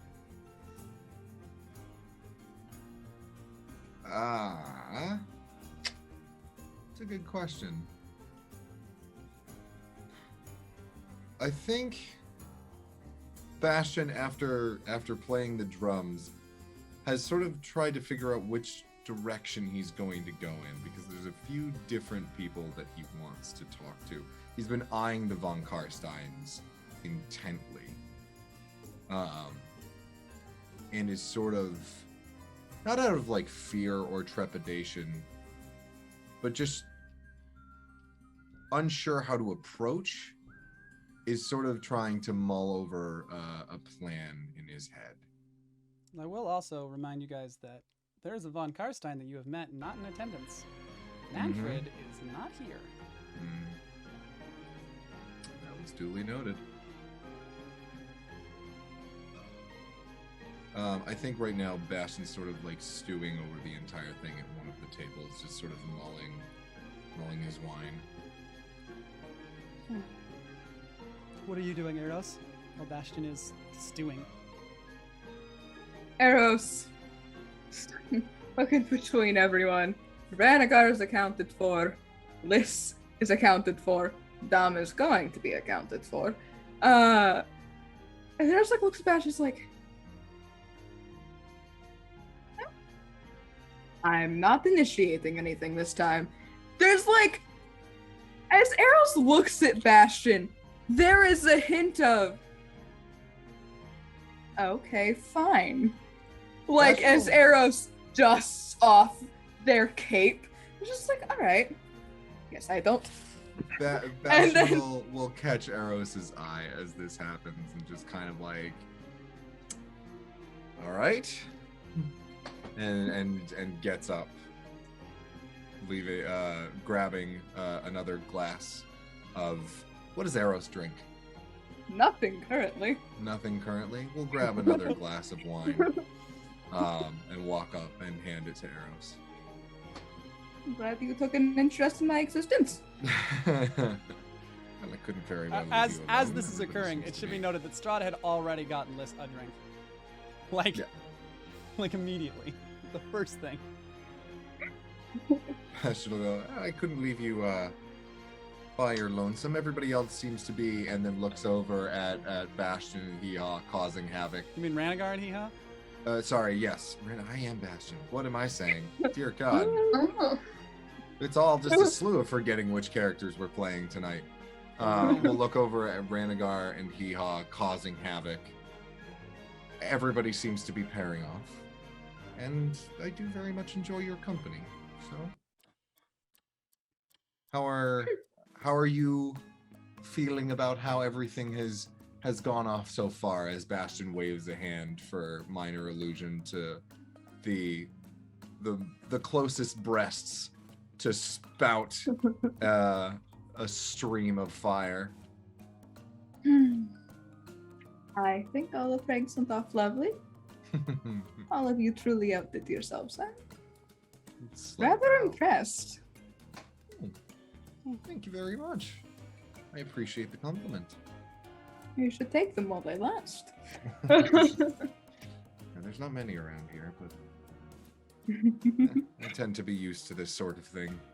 A bit more confident in these areas, I suppose. These sort of events. There's sort of a You should- pattern that goes to them, you know? That is true, but we delight in breaking those patterns, and if you're used to this. And as Eros speaks, Eros is going to be walking away, but like, as for Bastion to follow.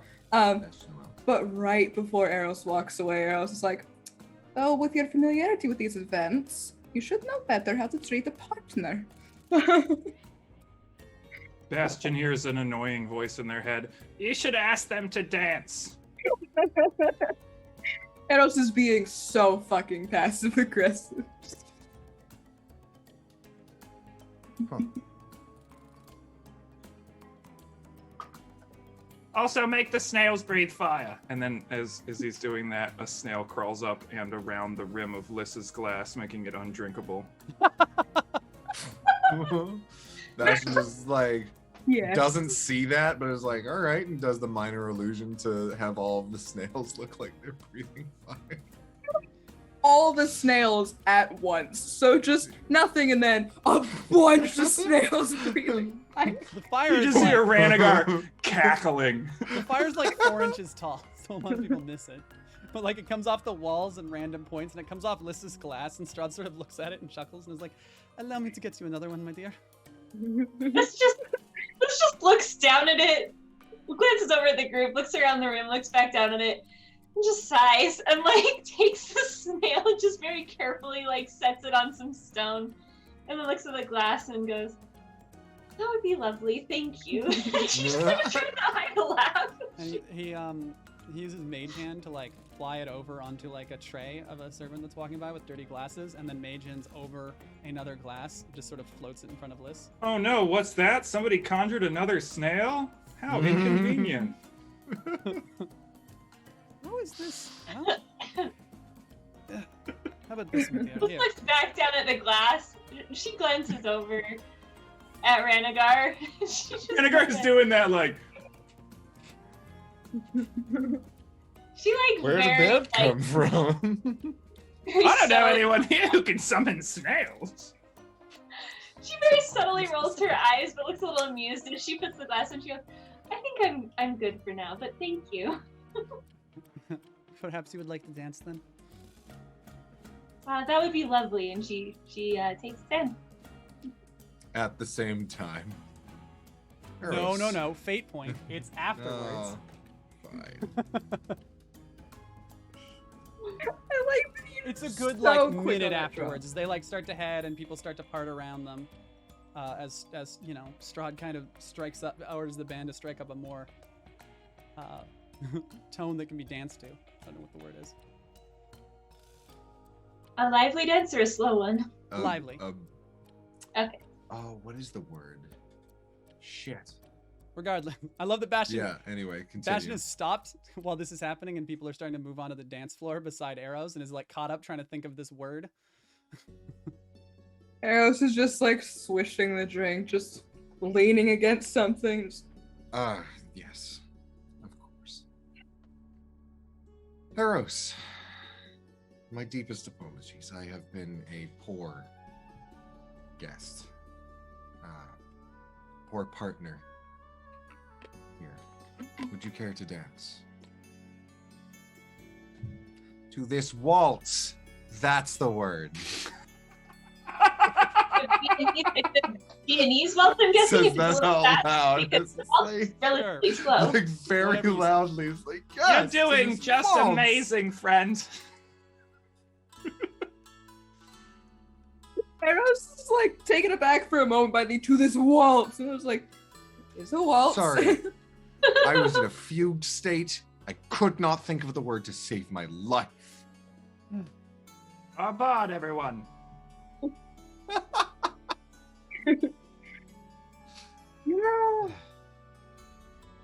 just about anyone else I might have been annoyed. And Eros will set down the drink and will then quickly pull Bastion in.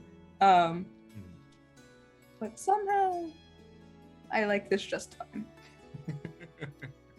It's part of my charm. Better hope so. Ranagar clip-clops over to Dom and just takes hold of him and drags them and I mean that literally, across the dance floor, using Hee Haw, like holding on to Hee Haw and also Dom, being like, come, and just drags them to Marishka. Marishka's there with the three sisters, and Ranagar, you notice one of the sisters sort of like see you approach, sort of giggle, and then say something, and Marishka very deliberately does not turn around, as the other two kind of like glance over their shoulder, like very like exchanging like very gossipy glances at each other. Ranagar positions Dom and just goes, Hee Haw, and then Hee Haw just slams his ass into Dom, forcing Dom into Marishka. Sort of bumbles into Marishka. Stop for him, Hee Haw! Oh dear! Dom, hello. Oh. I was wondering when you were going Hi. to come over. I was very pleased to hear from you. Although not in the method I expected, I must admit. And not the method I was expecting either. You can hear the other two sisters giggle, and they're like, hey, go away. And they both, in unison, are like, it is a pleasure to meet you, Dom. We're going to head off for a bit. And they sort of, like, disappear and actually leave the room. Marishka just kind of stares at you for a moment. And then glances back at Ranagar on Hee Haw. And then back at you. And back at Ranagar on Hee Haw. And back at you. And it's just like... Ranagar, you get the sensation that Marishka would ask, but understands that Dom needs to do this. Like, they've caught on to the dynamic that's going on immediately. Ranagar winks at him. They wink back. And then just he points his blue hand at Dom and just shoots a little bolt of lightning at them. Dom's gonna like roll his eyes at Ranagar and then say, would you like to dance? A tear rolls down proud Papa Ranagar's face. Him and Hee Haw clip clop off. Marishka looks at you and is like, I would love that, and then looks at Ranagar in the single tear and just gives him like another wink before holding her to Dom.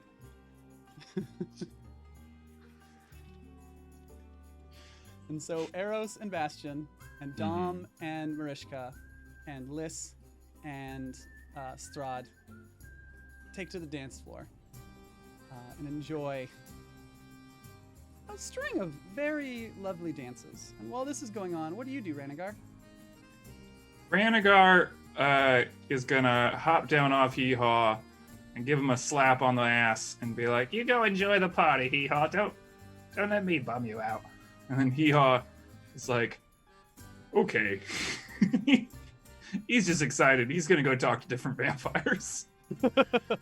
and Ranagar. Have you slept in a bed before? Have you ever slept in a bed? For our raiders, Hee Haw's a Inside, donkey no less. who was awakened. Well, Hee Haw was a donkey who they got plate armor for and has saved the party a couple of times. And then Ranagar awakened them.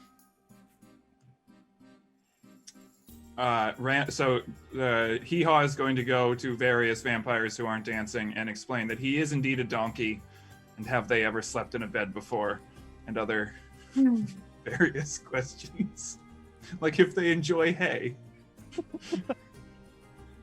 While Ranagar is just gonna sort of lean against the wall and watch everyone dancing. Does Ranagar focus on anyone in particular who are dancing? He's trying not to, but he continuously looks over to Liss and Strahd.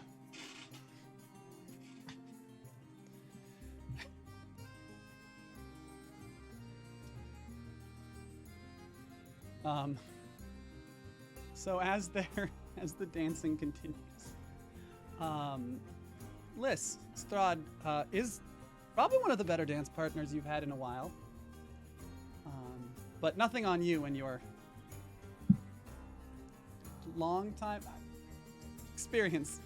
Lots of experience. She's been doing a hot minute. Yeah, it's been a hot minute. She's sort of, I am impressed. I knew you would be excellent at this, but I must admit, I was not prepared for someone who was going to outshine me so effectively. Liz flushes just slightly with embarrassment. I'm sorry. Have I can tone it back a bit. I know that this please is do not. It's been a while since I've been to an event such as this. I miss the dancing. The drama not so much, but the dancing I miss a lot. It's nice to do this again. I'm very glad that you could do this with me. It has been very enjoyable. And you could never tell you had left it. You had not done this in a while. You look stunning, and your dancing is flawless. She kind of smiles and glances around the room. You are an excellent partner as well. Thank you very much for the invitation. And she kind of glances around at the other vampire lords around the room, trying to get kind of a feel for their what they're doing, what they're kind of. So as you're dancing around, there's a few that give you that familiar feeling that you remember is associated with another memory, but you can't quite access it. But there's a few people, the hunters, a couple of the vampire lords, that in your head you sort of have this twinge, this feeling of discomfort. As she kind of notices that and that feeling comes back, I think she kind of stumbles just the slightest bit on the step and kind of shakes her head to clear it. Strahd very deftly kind of guides you, like almost lifts you up a little bit to hide that fact that you stumbled. She looks back at him and flushes a bit again. Sorry about that. And she looks back at the people that triggered a memory. And kind of cocks her head sideways a bit as she watches them trying so hard to figure out why there's this twinge of memory.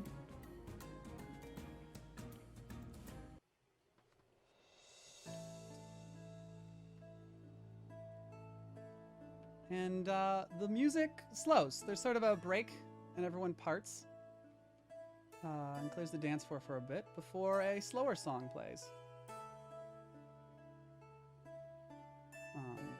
And you can see a lot of the vampires taking a break at this point.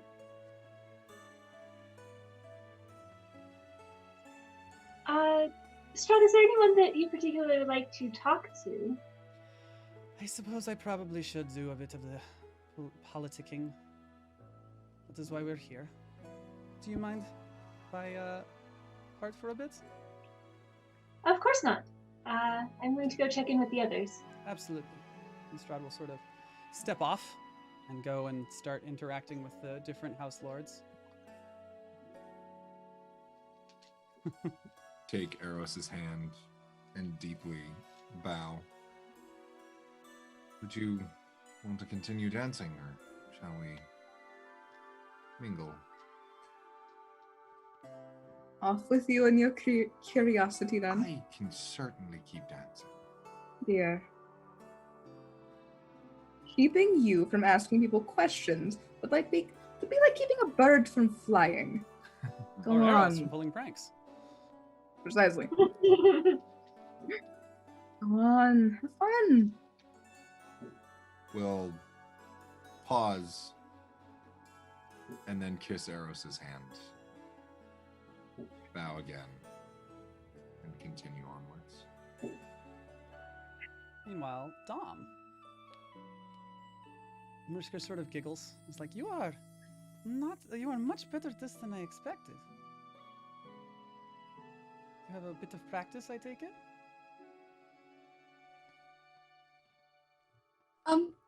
My parents used to hold some similar events when I was younger, so Perhaps not quite to this extent, but yeah. well, perhaps I'll have to visit and experience such an event.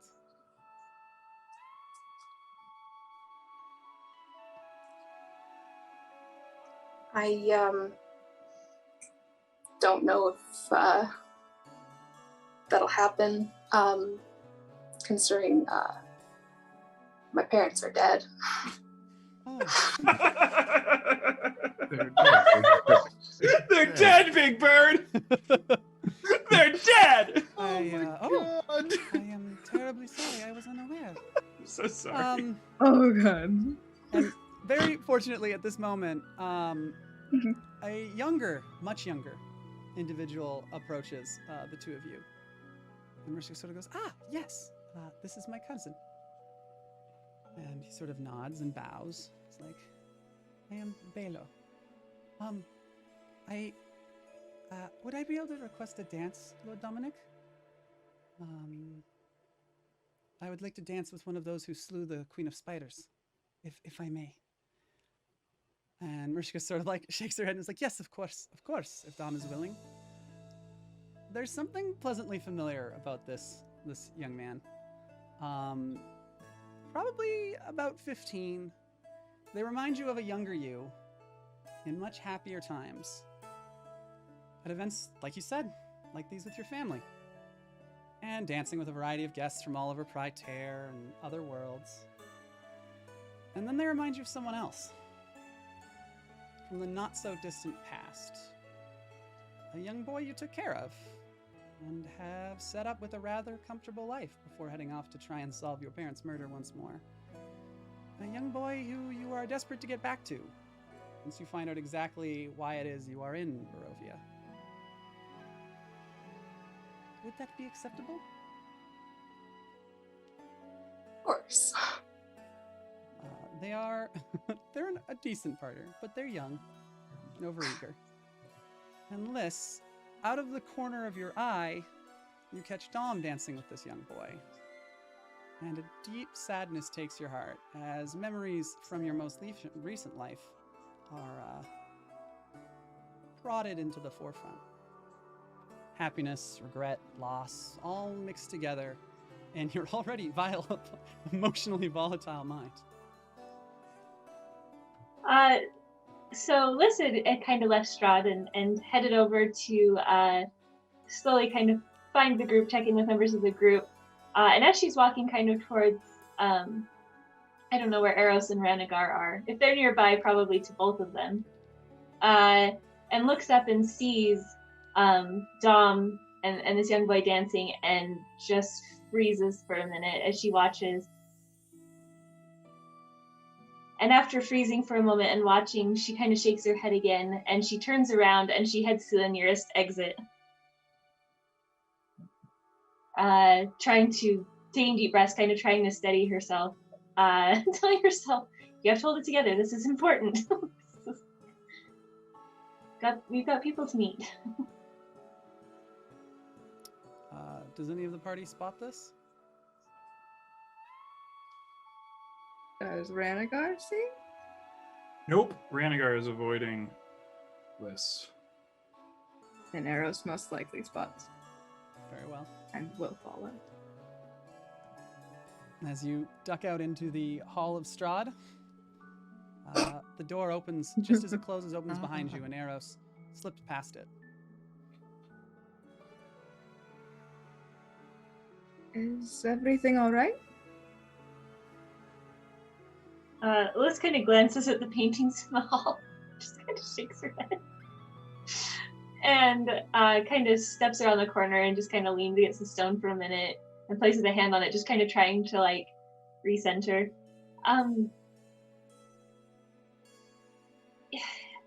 Yes, and no,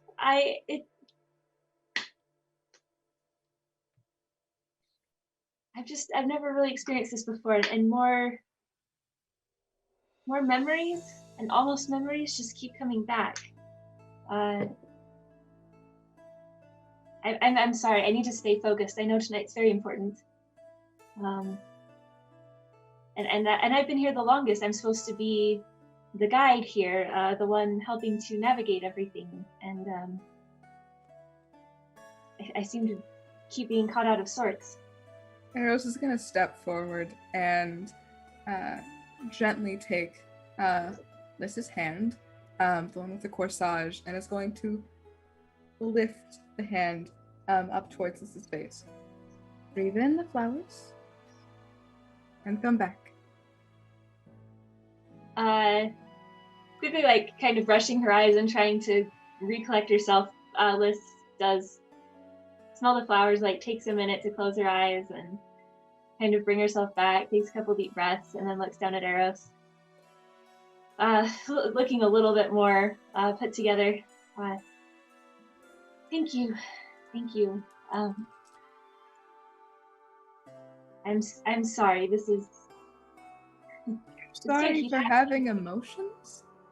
It's not something to apologize for. You are not meant or supposed to be anything, let alone okay, after everything. You deserve to be able to fall apart. You have to. And you can start rebuilding yourself. I don't know that I've really had that luxury a whole lot. I've kind of just bounced from thing to thing and quickly had to adjust and figure out how to live and exist there. And anyway, it's a long story. No, we're not anywaying out of this. Not now. Come with me for a second. And Eros is going to, if Liz will follow, lead Liz out to the garden where the snails were acquired. Okay, so that'll lead you back through the ballroom into the other side. Eros will be expertly dodging people. Sounds good. And so it is beautiful. The sun started to set at this point, and so the glowing orbs in the garden give off this very... God, this is such a lazy way to say it, magical light. Everything's just given a soft glow. And even in this dimmer lighting, the colors of the greens and the various flowers all pop. I also hold out a hand and give a little bit of a bow. Will you dance with me for a moment? Liz smiles and reaches out and takes Eros' hand. I would love to. This is the dance of we can or cannot give a fuck when we want. And we'll proceed to pull Liz into this waltz to music that's not there. But as they're dancing, Eros keeps his eyes on her face, and you have been through more lifetimes than I can imagine. You have impacted more people than you can imagine. And all of that leads to you getting very lost. Take this chance to find yourself, whoever that is in all of them. Because now you can break. Because you're not breaking alone. As Eros says this, Liz kind of glances back to the ballroom, thinking of the others, and looks at Eros for a minute. And she looks down and she goes, besides knowing who I am, I don't know. And she just kind of stops for a moment and then looks at Eros again. Not even sure what I am. I've never met anyone else quite like me in all of an impossibly long time. Perfect. You're your own mystery to solve. You are the thing that keeps yourself from getting bored. There's always something more to know. Always something more fascinating to find out about yourself. And that always makes you one of the most interesting people in the room. Which is good for meeting people. Liz smiles a little bit in amusement at that. I suppose you have a point, but contrary to Bastion's line of thinking, and she kind of freezes for just a second and looks around the garden. Knowing more isn't always... Anyway, but I mean, You have a point. I've certainly learned more here in this odd shadow realm than I've learned in, well, a very long time. In centuries. This.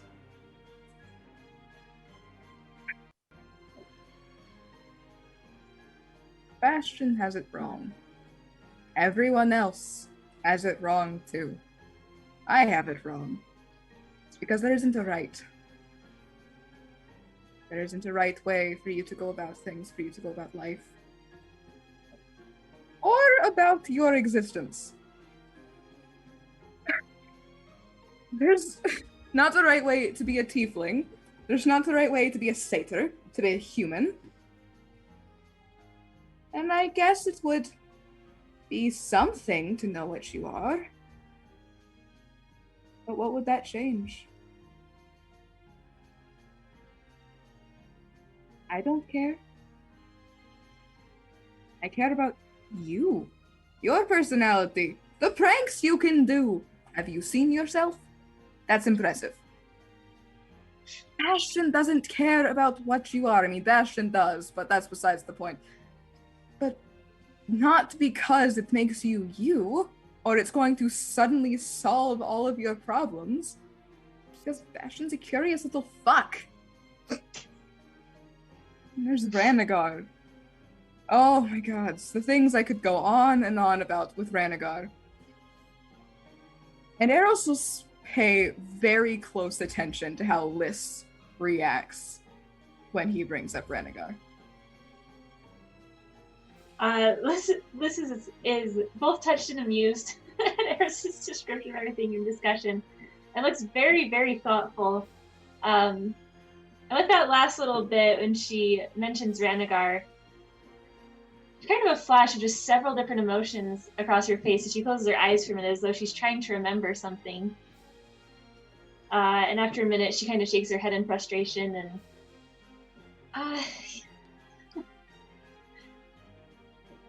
I suppose you're right. I mean, yes. Ugh, I hate that. You hate what? Ugh, being right or wrong. I don't like being, but I do. It's at this point that Strahd approaches you and is like, Eros, may I borrow Lys again, please? It is time for the Lord's dance.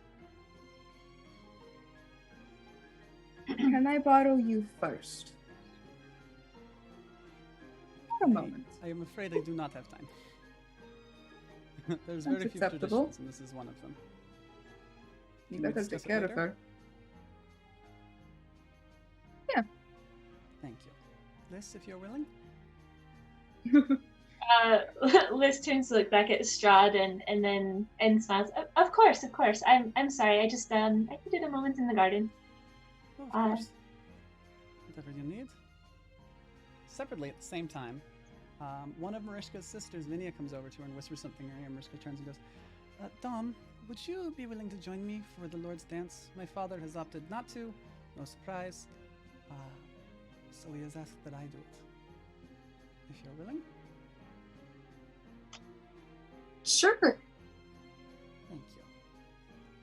Ranagar, in your head, Eros, you hear Ranagar go, I need you. Come back to the ballroom, please. Eros will respond back.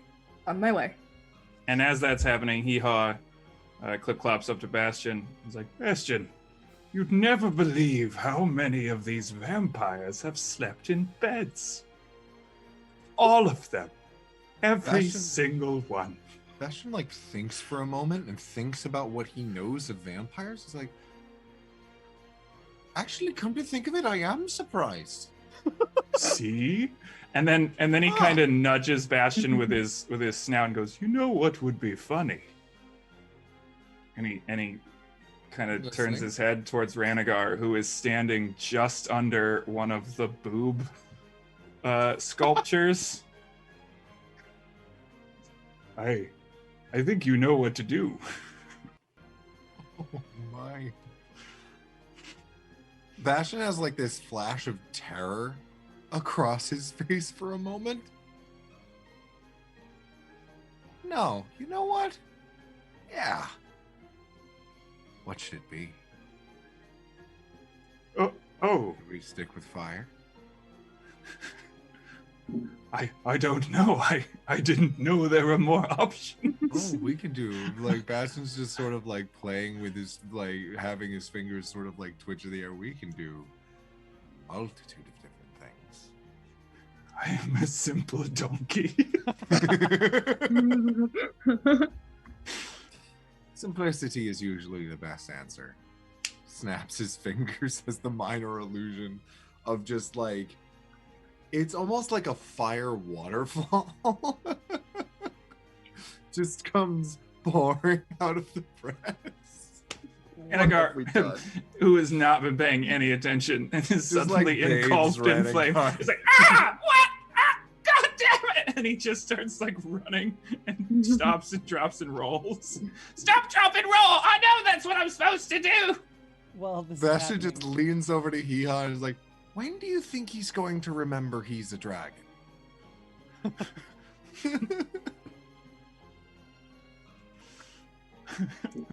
Yeehaw just laughs.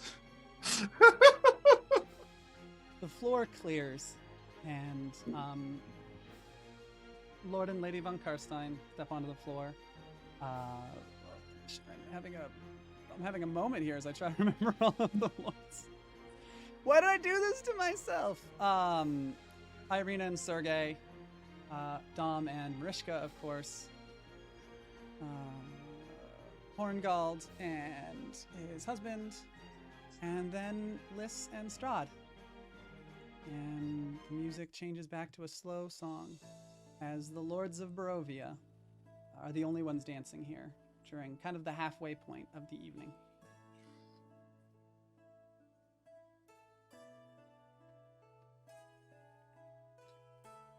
Oh, Matron Morvor is dancing with her daughter.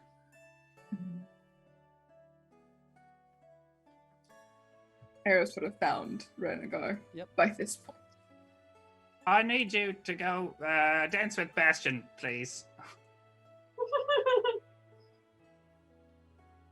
Renegar, excuse me, but what the fuck? I've got a. There's a point to it. You know what? I trust you. Good, you should. I'm very trustworthy. Also, am I still on fire? No, Bastion at this point is like I said, Bastion and Hee-Haw just kind of like watched in amusement for maybe like a good solid like 8 seconds. And then Bastion would have turned off the press. Jesus Christ, this is absurd. Eros Oh my God. would pat Renegar on the head and go, if anyone could tell if you were still on fire, it would be me. And then Eros will go to find Bastion. I would like to remind the audience that it's not actual fire, it's an illusion. And has always been an illusion this entire time. As the dance continues, the lords sort of motion to individuals to sort of invite them onto the floor.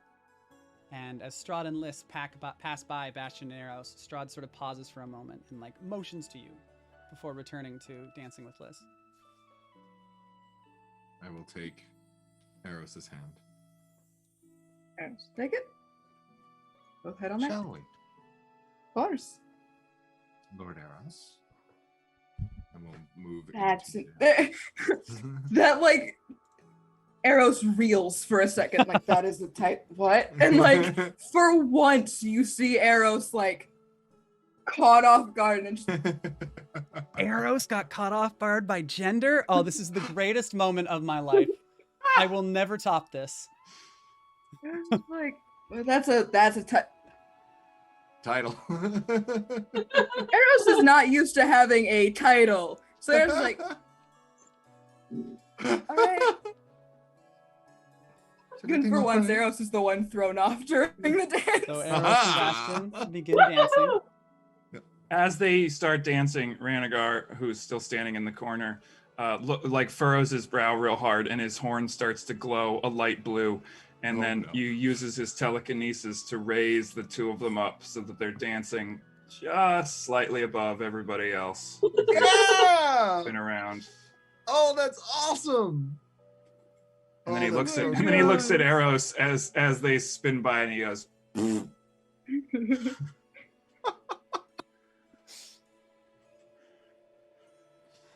Oh my god. Bastion's I'm- like, oh, we're going up. Okay, we're still going. The minute they like get up in the air, and after Arrow sees Ranagar blow that goddamn raspberry, I was like, all right. And then bet. And then Eros just puts her all into it with the flourishes, Both with of a you bit roll me of performance fey checks. magic. Roll performance. Performance from both of you. Oh, Eros with okay. advantage. Thank you. Let me pull my character sheet back up. Nat 20 for a 27. Take a fate point. That is a 14 for a 26. Eros, feel free to describe for us, please. If any of you have seen Barbie and the 12 Dancing Princesses, the scene where they leave, that is this, where they're dancing in the air. So, what everyone sees is this lovely, odd couple waltzing gracefully through the air. There's like little wisps around them, like almost dancing with them in and out, as there's this subtle glow wherever their feet touch down in this seemingly weightless dance, amidst spins and dips. There's some lifts and such, as they probably communicating through the mind meld are like, cool, we know exactly what we're doing. Oh, And as absolutely. two performers, they do it well. And it's graceful. As you guys pass overhead, Spectacular. Strahd looks up and is like, "That is truly spectacular. Would you be upset if Liz and I joined you in the sky like that?" Eros looks down for a moment, looks over at Ranagar and looks back. Do give us a moment. Take your And time. continues to dance with Bastion for the So- rest of that song. Yep. And then another song starts. And Strahd, also using telekinesis, lifts himself and Liz up into the air to do the same thing. And as you're spinning and as you're dancing in the air, you look over and you can see Ranagar sitting in the corner. What is Ranagar doing? So I'm going to spend a fate point you never awarded me to I'll spend a You bit have of one point. of mine. do the No, I got it. following. Liz, if you would happen to notice Ranagar by his little glowing blue horn, at a certain point in the song, as you're spinning by, the two of them lock eyes, and just for a second, the little kobold with the glowing blue horn disappears, and a human is sitting there instead, draped in royal robes with a little crown cocked off to the side, and it's human Ranagar from a very long time ago. And just as quickly as you see it, he's gone, and it's the little kobold again. But as this happens, Ranagar loses all composure. and Eros and Bastion go tumbling to the ground. As we go tumbling. We do not. Eros, as they begin to fall, Eros sprouts these two beautiful rainbow fairy dragon wings, and holds up Bastion as though nothing happened, and continues this elegant dance through the sky, but safely twirls them down towards Ranagar I was gonna say, until they touch down. I imagine Bastion's doing the thing where he's like, when you're dancing with somebody who doesn't know how to waltz and they stand on your feet, that Bastion is standing on top Eros's on hooves. Eros's hooves. Hooves. And Eros will touch them down, and the wings will give a bit of a nice flourish and flutter before they There is do disappear. applause from several of the assembled nearby, including Matron Morveau and the Von Karsteins. Huh. And that You song ends. And as Liz and Strahd touch back down, Strahd takes a step back and bows. Thank you so much, my dear. That was spectacular. Liz still kind of trying to really focusing on staying in the present, especially after the little locking eyes with Ranagar, smiles and gives a deep curtsy in response and smiles and says, "That was amazing." Would she looks thoughtful for a minute. She smiles a bit. And she goes, would you mind excusing me for just a moment? No, in fact, I have to give a speech, so please do. Perfect. And she's going to glance over at Ranagar, and she's going to blink, and as she does, she just disappears. And hopefully, maybe, if the dice gods are nice, reappears as Vess next to Ranagar. I'll spend a fate point for you. Okay. I was like, how many times is she gonna have to like bounce around the ballroom before Not this we time. get Do it in one. So Right, Liz so she- disappears and steps out as the Kobold Vess. And Arrows, what is the outfit that was prepared for Vess? Oh, I'm so hoping for this. So the dress that Vess is wearing is this brilliant multicolored gown. And it's a gown fit for a queen, if I do say so myself. And it has the distinct look of armor. Like if you look, it has the general shape while still being elegant and regal. And it tucks in at the waist, but still allows for enough room to like properly breathe. It's more an optical illusion of a corset than an actual corset, giving Vess more mobility. And where the skirt billows out, it stays just above the ground so that it will never drag. And the inner workings under the dress of the crinoline, there's a little, what is it called? Like cord that blends in seamlessly. There's one on the other side that does nothing, that you can pull up to either raise or lower the dress as needed. Wow. Nice. Vess kind of looks down at herself in this outfit and like is very appreciative of the whole like not corset thing. Because you know, corsets not comfy. And she just smiles and she looks up at Ranagar, and the image of him in his human form again kind of flashes through her mind, and she looks thoughtful for a minute and then looks back over at him and says, "So, are you enjoying the ball?" Ranagar, when Vess appears, Ranagar's horn glows again and he shocks himself. And very anime-esque is like, hello. And just tries to play it off like he didn't just do that. I'm fine. I'm having a grand old time. Just such lovely vampires and ambiance. He's really struggling. Like sees the like shocking. Oh, are you okay? And she's trying really hard to like hide a laugh. Like she's trying to. Me? Of course I'm okay. What would give you the impression? And then he shocks himself again. He's like, oh, okay, I don't know what this is about.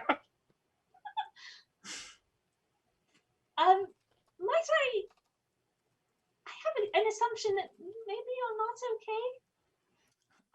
okay? Me? Ranagar? It's really hard to make that voice go higher. You succeeded, though. Somehow you made it work. You're pretty good with magic. You don't usually shock yourself. I'm just having a moment, I guess. Certainly not magic charged by particularly strong feelings that I'm not in any sort of control of whatsoever. Oh, is this And she kind of like looks around a minute. Is this because of the memories from when we arrived in the castle? And then she kind of freezes because she's like, oh, I should not have brought that up. I should not have brought that up. I should not have brought that up. Ranikar's No, that eyes happened. widen and is like,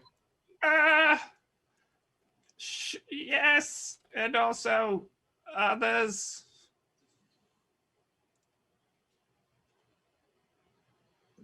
Oh, is everything okay? Did something else happen? You.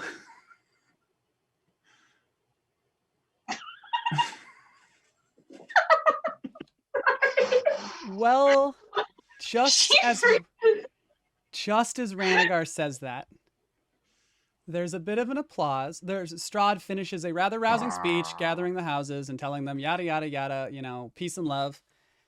And there's a single long, slow clap that echoes through the room and silences everyone. Stepping from the crowd, their heels clattering against the ground, is Irina. Well said, Count. Well said. Peace and diplomacy and family. How ironic for one who conquered the world and murdered their own family.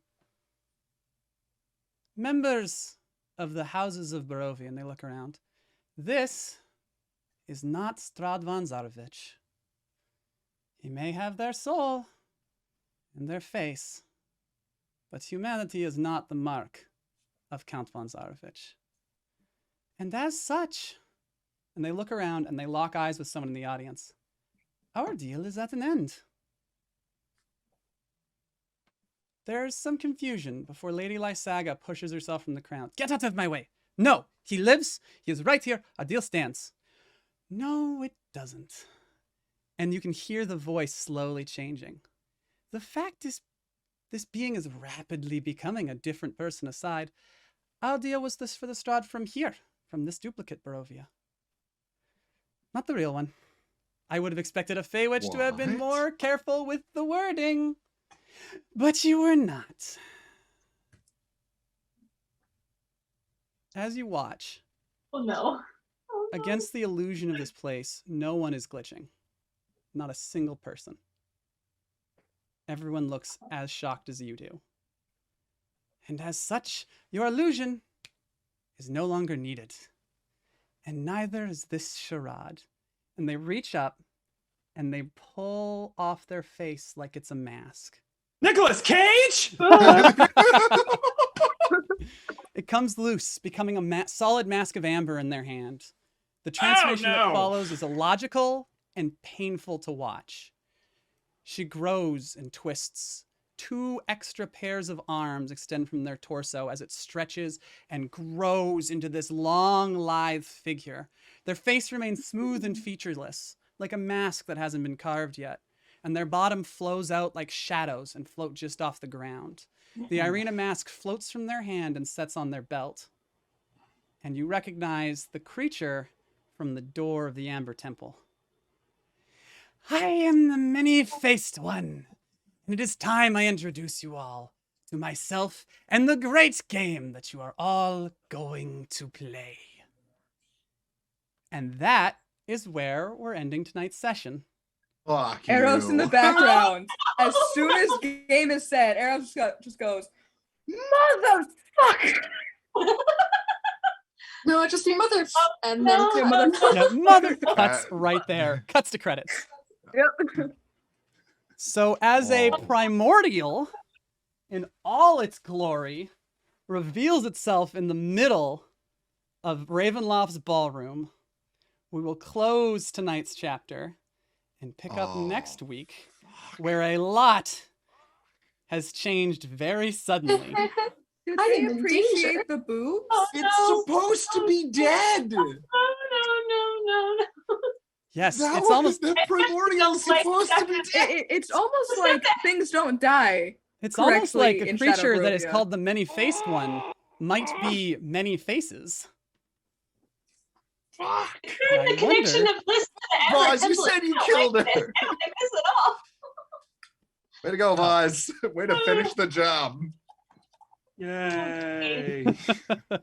Oh, god damn it. With that, we'll carry our outros. Thank you all so much for joining us. If you love what we do here, drop a follow, join our Discord, That's where you can see all the information. That's the word I'm looking for. All the updates about what we're doing with the Tavern of Tales. Merch coming very, very soon, probably this week. We're just sorting out artwork and stuff.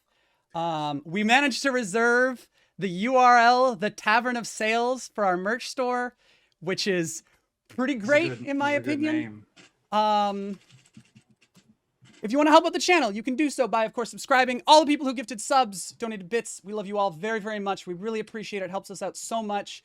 Really trying to make this a full-blown, full-time thing, and you guys are bringing us closer to doing that. Other ways to support the channel, use our Level Up Dice affiliate link if you want to buy yourself some gorgeous dice. They are beautiful. I'm trying to get myself a set. Yep, those. They're gorgeous. And every purchase helps the channel, levels up through their system. We'll get dice to give away. We'll get custom sets made. We reach a point where we can have like a custom set that's made for us. So we'll do something Houses of Barovia themed, which will be really exciting. And then when we get to the top of the tier, we actually start getting paid 15% of every sale. So it would be really helpful if you guys are looking to buy yourself some fancy dice to use that link. Aside from that, Patreon is under reconstruction. Patreon is going to have all of the homebrew as it has from all of this, although it'll be changed differently. Before you had to subscribe every month. Now it's going to be a link that you get the whole time. We're going to have behind the scenes stuff, talks with the casts, and guides from me on DMing and playing. So if you like the way we do things here, that's the place to learn, because that's where we're going to teach you. With that said, I'm going to go ahead and hand it off to our players. Blondie. Hello, I am That One Blonde Nerd on TikTok and ADH Adventures right here on Twitch, where you can find us for Gods of Orlais on Mondays, run by Halfling Wizard. The show that I run, Turning Point, every Tuesday night. You can find us Wednesdays. You can find me and the Tavern of Tales Wednesday nights for Secrets of the Alchemist on our channel. And Darlin Tele is a wonderful character to play. I thoroughly enjoy him. Ooh, all right. It's true. It's true. And Illyria has nothing whatsoever to hide or nothing interesting going on this week at all. This next episode is not going to be interesting for plot development or mysteries or anything else. Yeah, so we definitely didn't catch an evil by. ghost trying to hurt Tele last session accidentally on pure dumb luck, which is great for my warlock of Lady Luck. It may not have anything to do with Illyria whatsoever. She's probably crazy. Anyway, you can also find us every other Friday, not this Friday, but the next. This last Friday's VOD was amazing, where Circle DM runs a show, Agents of the Circle, and every Saturday for Heroes Art, which I also play in. And of course, every Sunday here. I will put my link tree in the chat, and yeah, we'd love to see you stop by ADH Adventures for some other chaos during the week. Jet. Hi, I'm Jet, also known as Dungeons on Penguins, and all social media except for Twitter, where I'm D&D Penguin. I'm mainly on TikTok though, but yeah. Oh, and of course you can find me here every Sunday. Patrick Omega. Hello, everybody. I am That Great Gentleman everywhere on the internet. I am primarily on TikTok and on Instagram. You can find me everywhere at That Great Gentleman and in my link tree. You can also find me on Spotify and any place where you listen to your favorite podcasts at the Writer's Room, 7th Sea podcast, where we play the pirate adventure of 7th Sea by Chaosium. We just had a new episode release and shit is getting crazy. I am very, very excited for where that's going. You can also find most of us thus far at Gen Con this coming September. Just keep in mind that while myself personally am going to be, it is going to be my job to interact with the public, there might be days where some of us might not be feeling that so much. So please respect our boundaries if you do see us there, but we are excited if you do catch us there as well. I'll follow up with two things on that. One, we are all neurodivergent, so our ability to handle social situations varies based by day. So we appreciate if you do just be aware of that and be respectful if we are not in the mood to deal with people. Two, if you like the fate point system, which instead of DM inspiration allows the players to be the storyteller for a bit and just decide the narrative, that is entirely based off of how 7th Sea runs their game. I am pointing at you on Zoom, but you're over here. How 7th Sea is operated. And so if you're interested in that, highly recommend you check out the podcast. It's awesome. Thank you, buddy. I am stealing rules from it left and right. Vex. I'm Vex. You can find me on TikTok for now at Dancing with the Fae Court. We'll see if I get banned again. You can find me on Instagram, which is a much more stable platform at Dancing with a Fairy. And then you can find me on Twitch at yet another name, which is Dancing with the Fae. Good luck. What is marketing? Patrick Lawler. I tried. You know where to find me. Is Patrick Lawler our Iron Man? Yeah. I will shout out one more thing, guys. Please do take the time and go follow all these people and all these wonderful places. This show is nothing without the amazing cast that I am so fortunate to have. And one of the best ways you can help support the show is by supporting all these guys, because they do a lot to support me.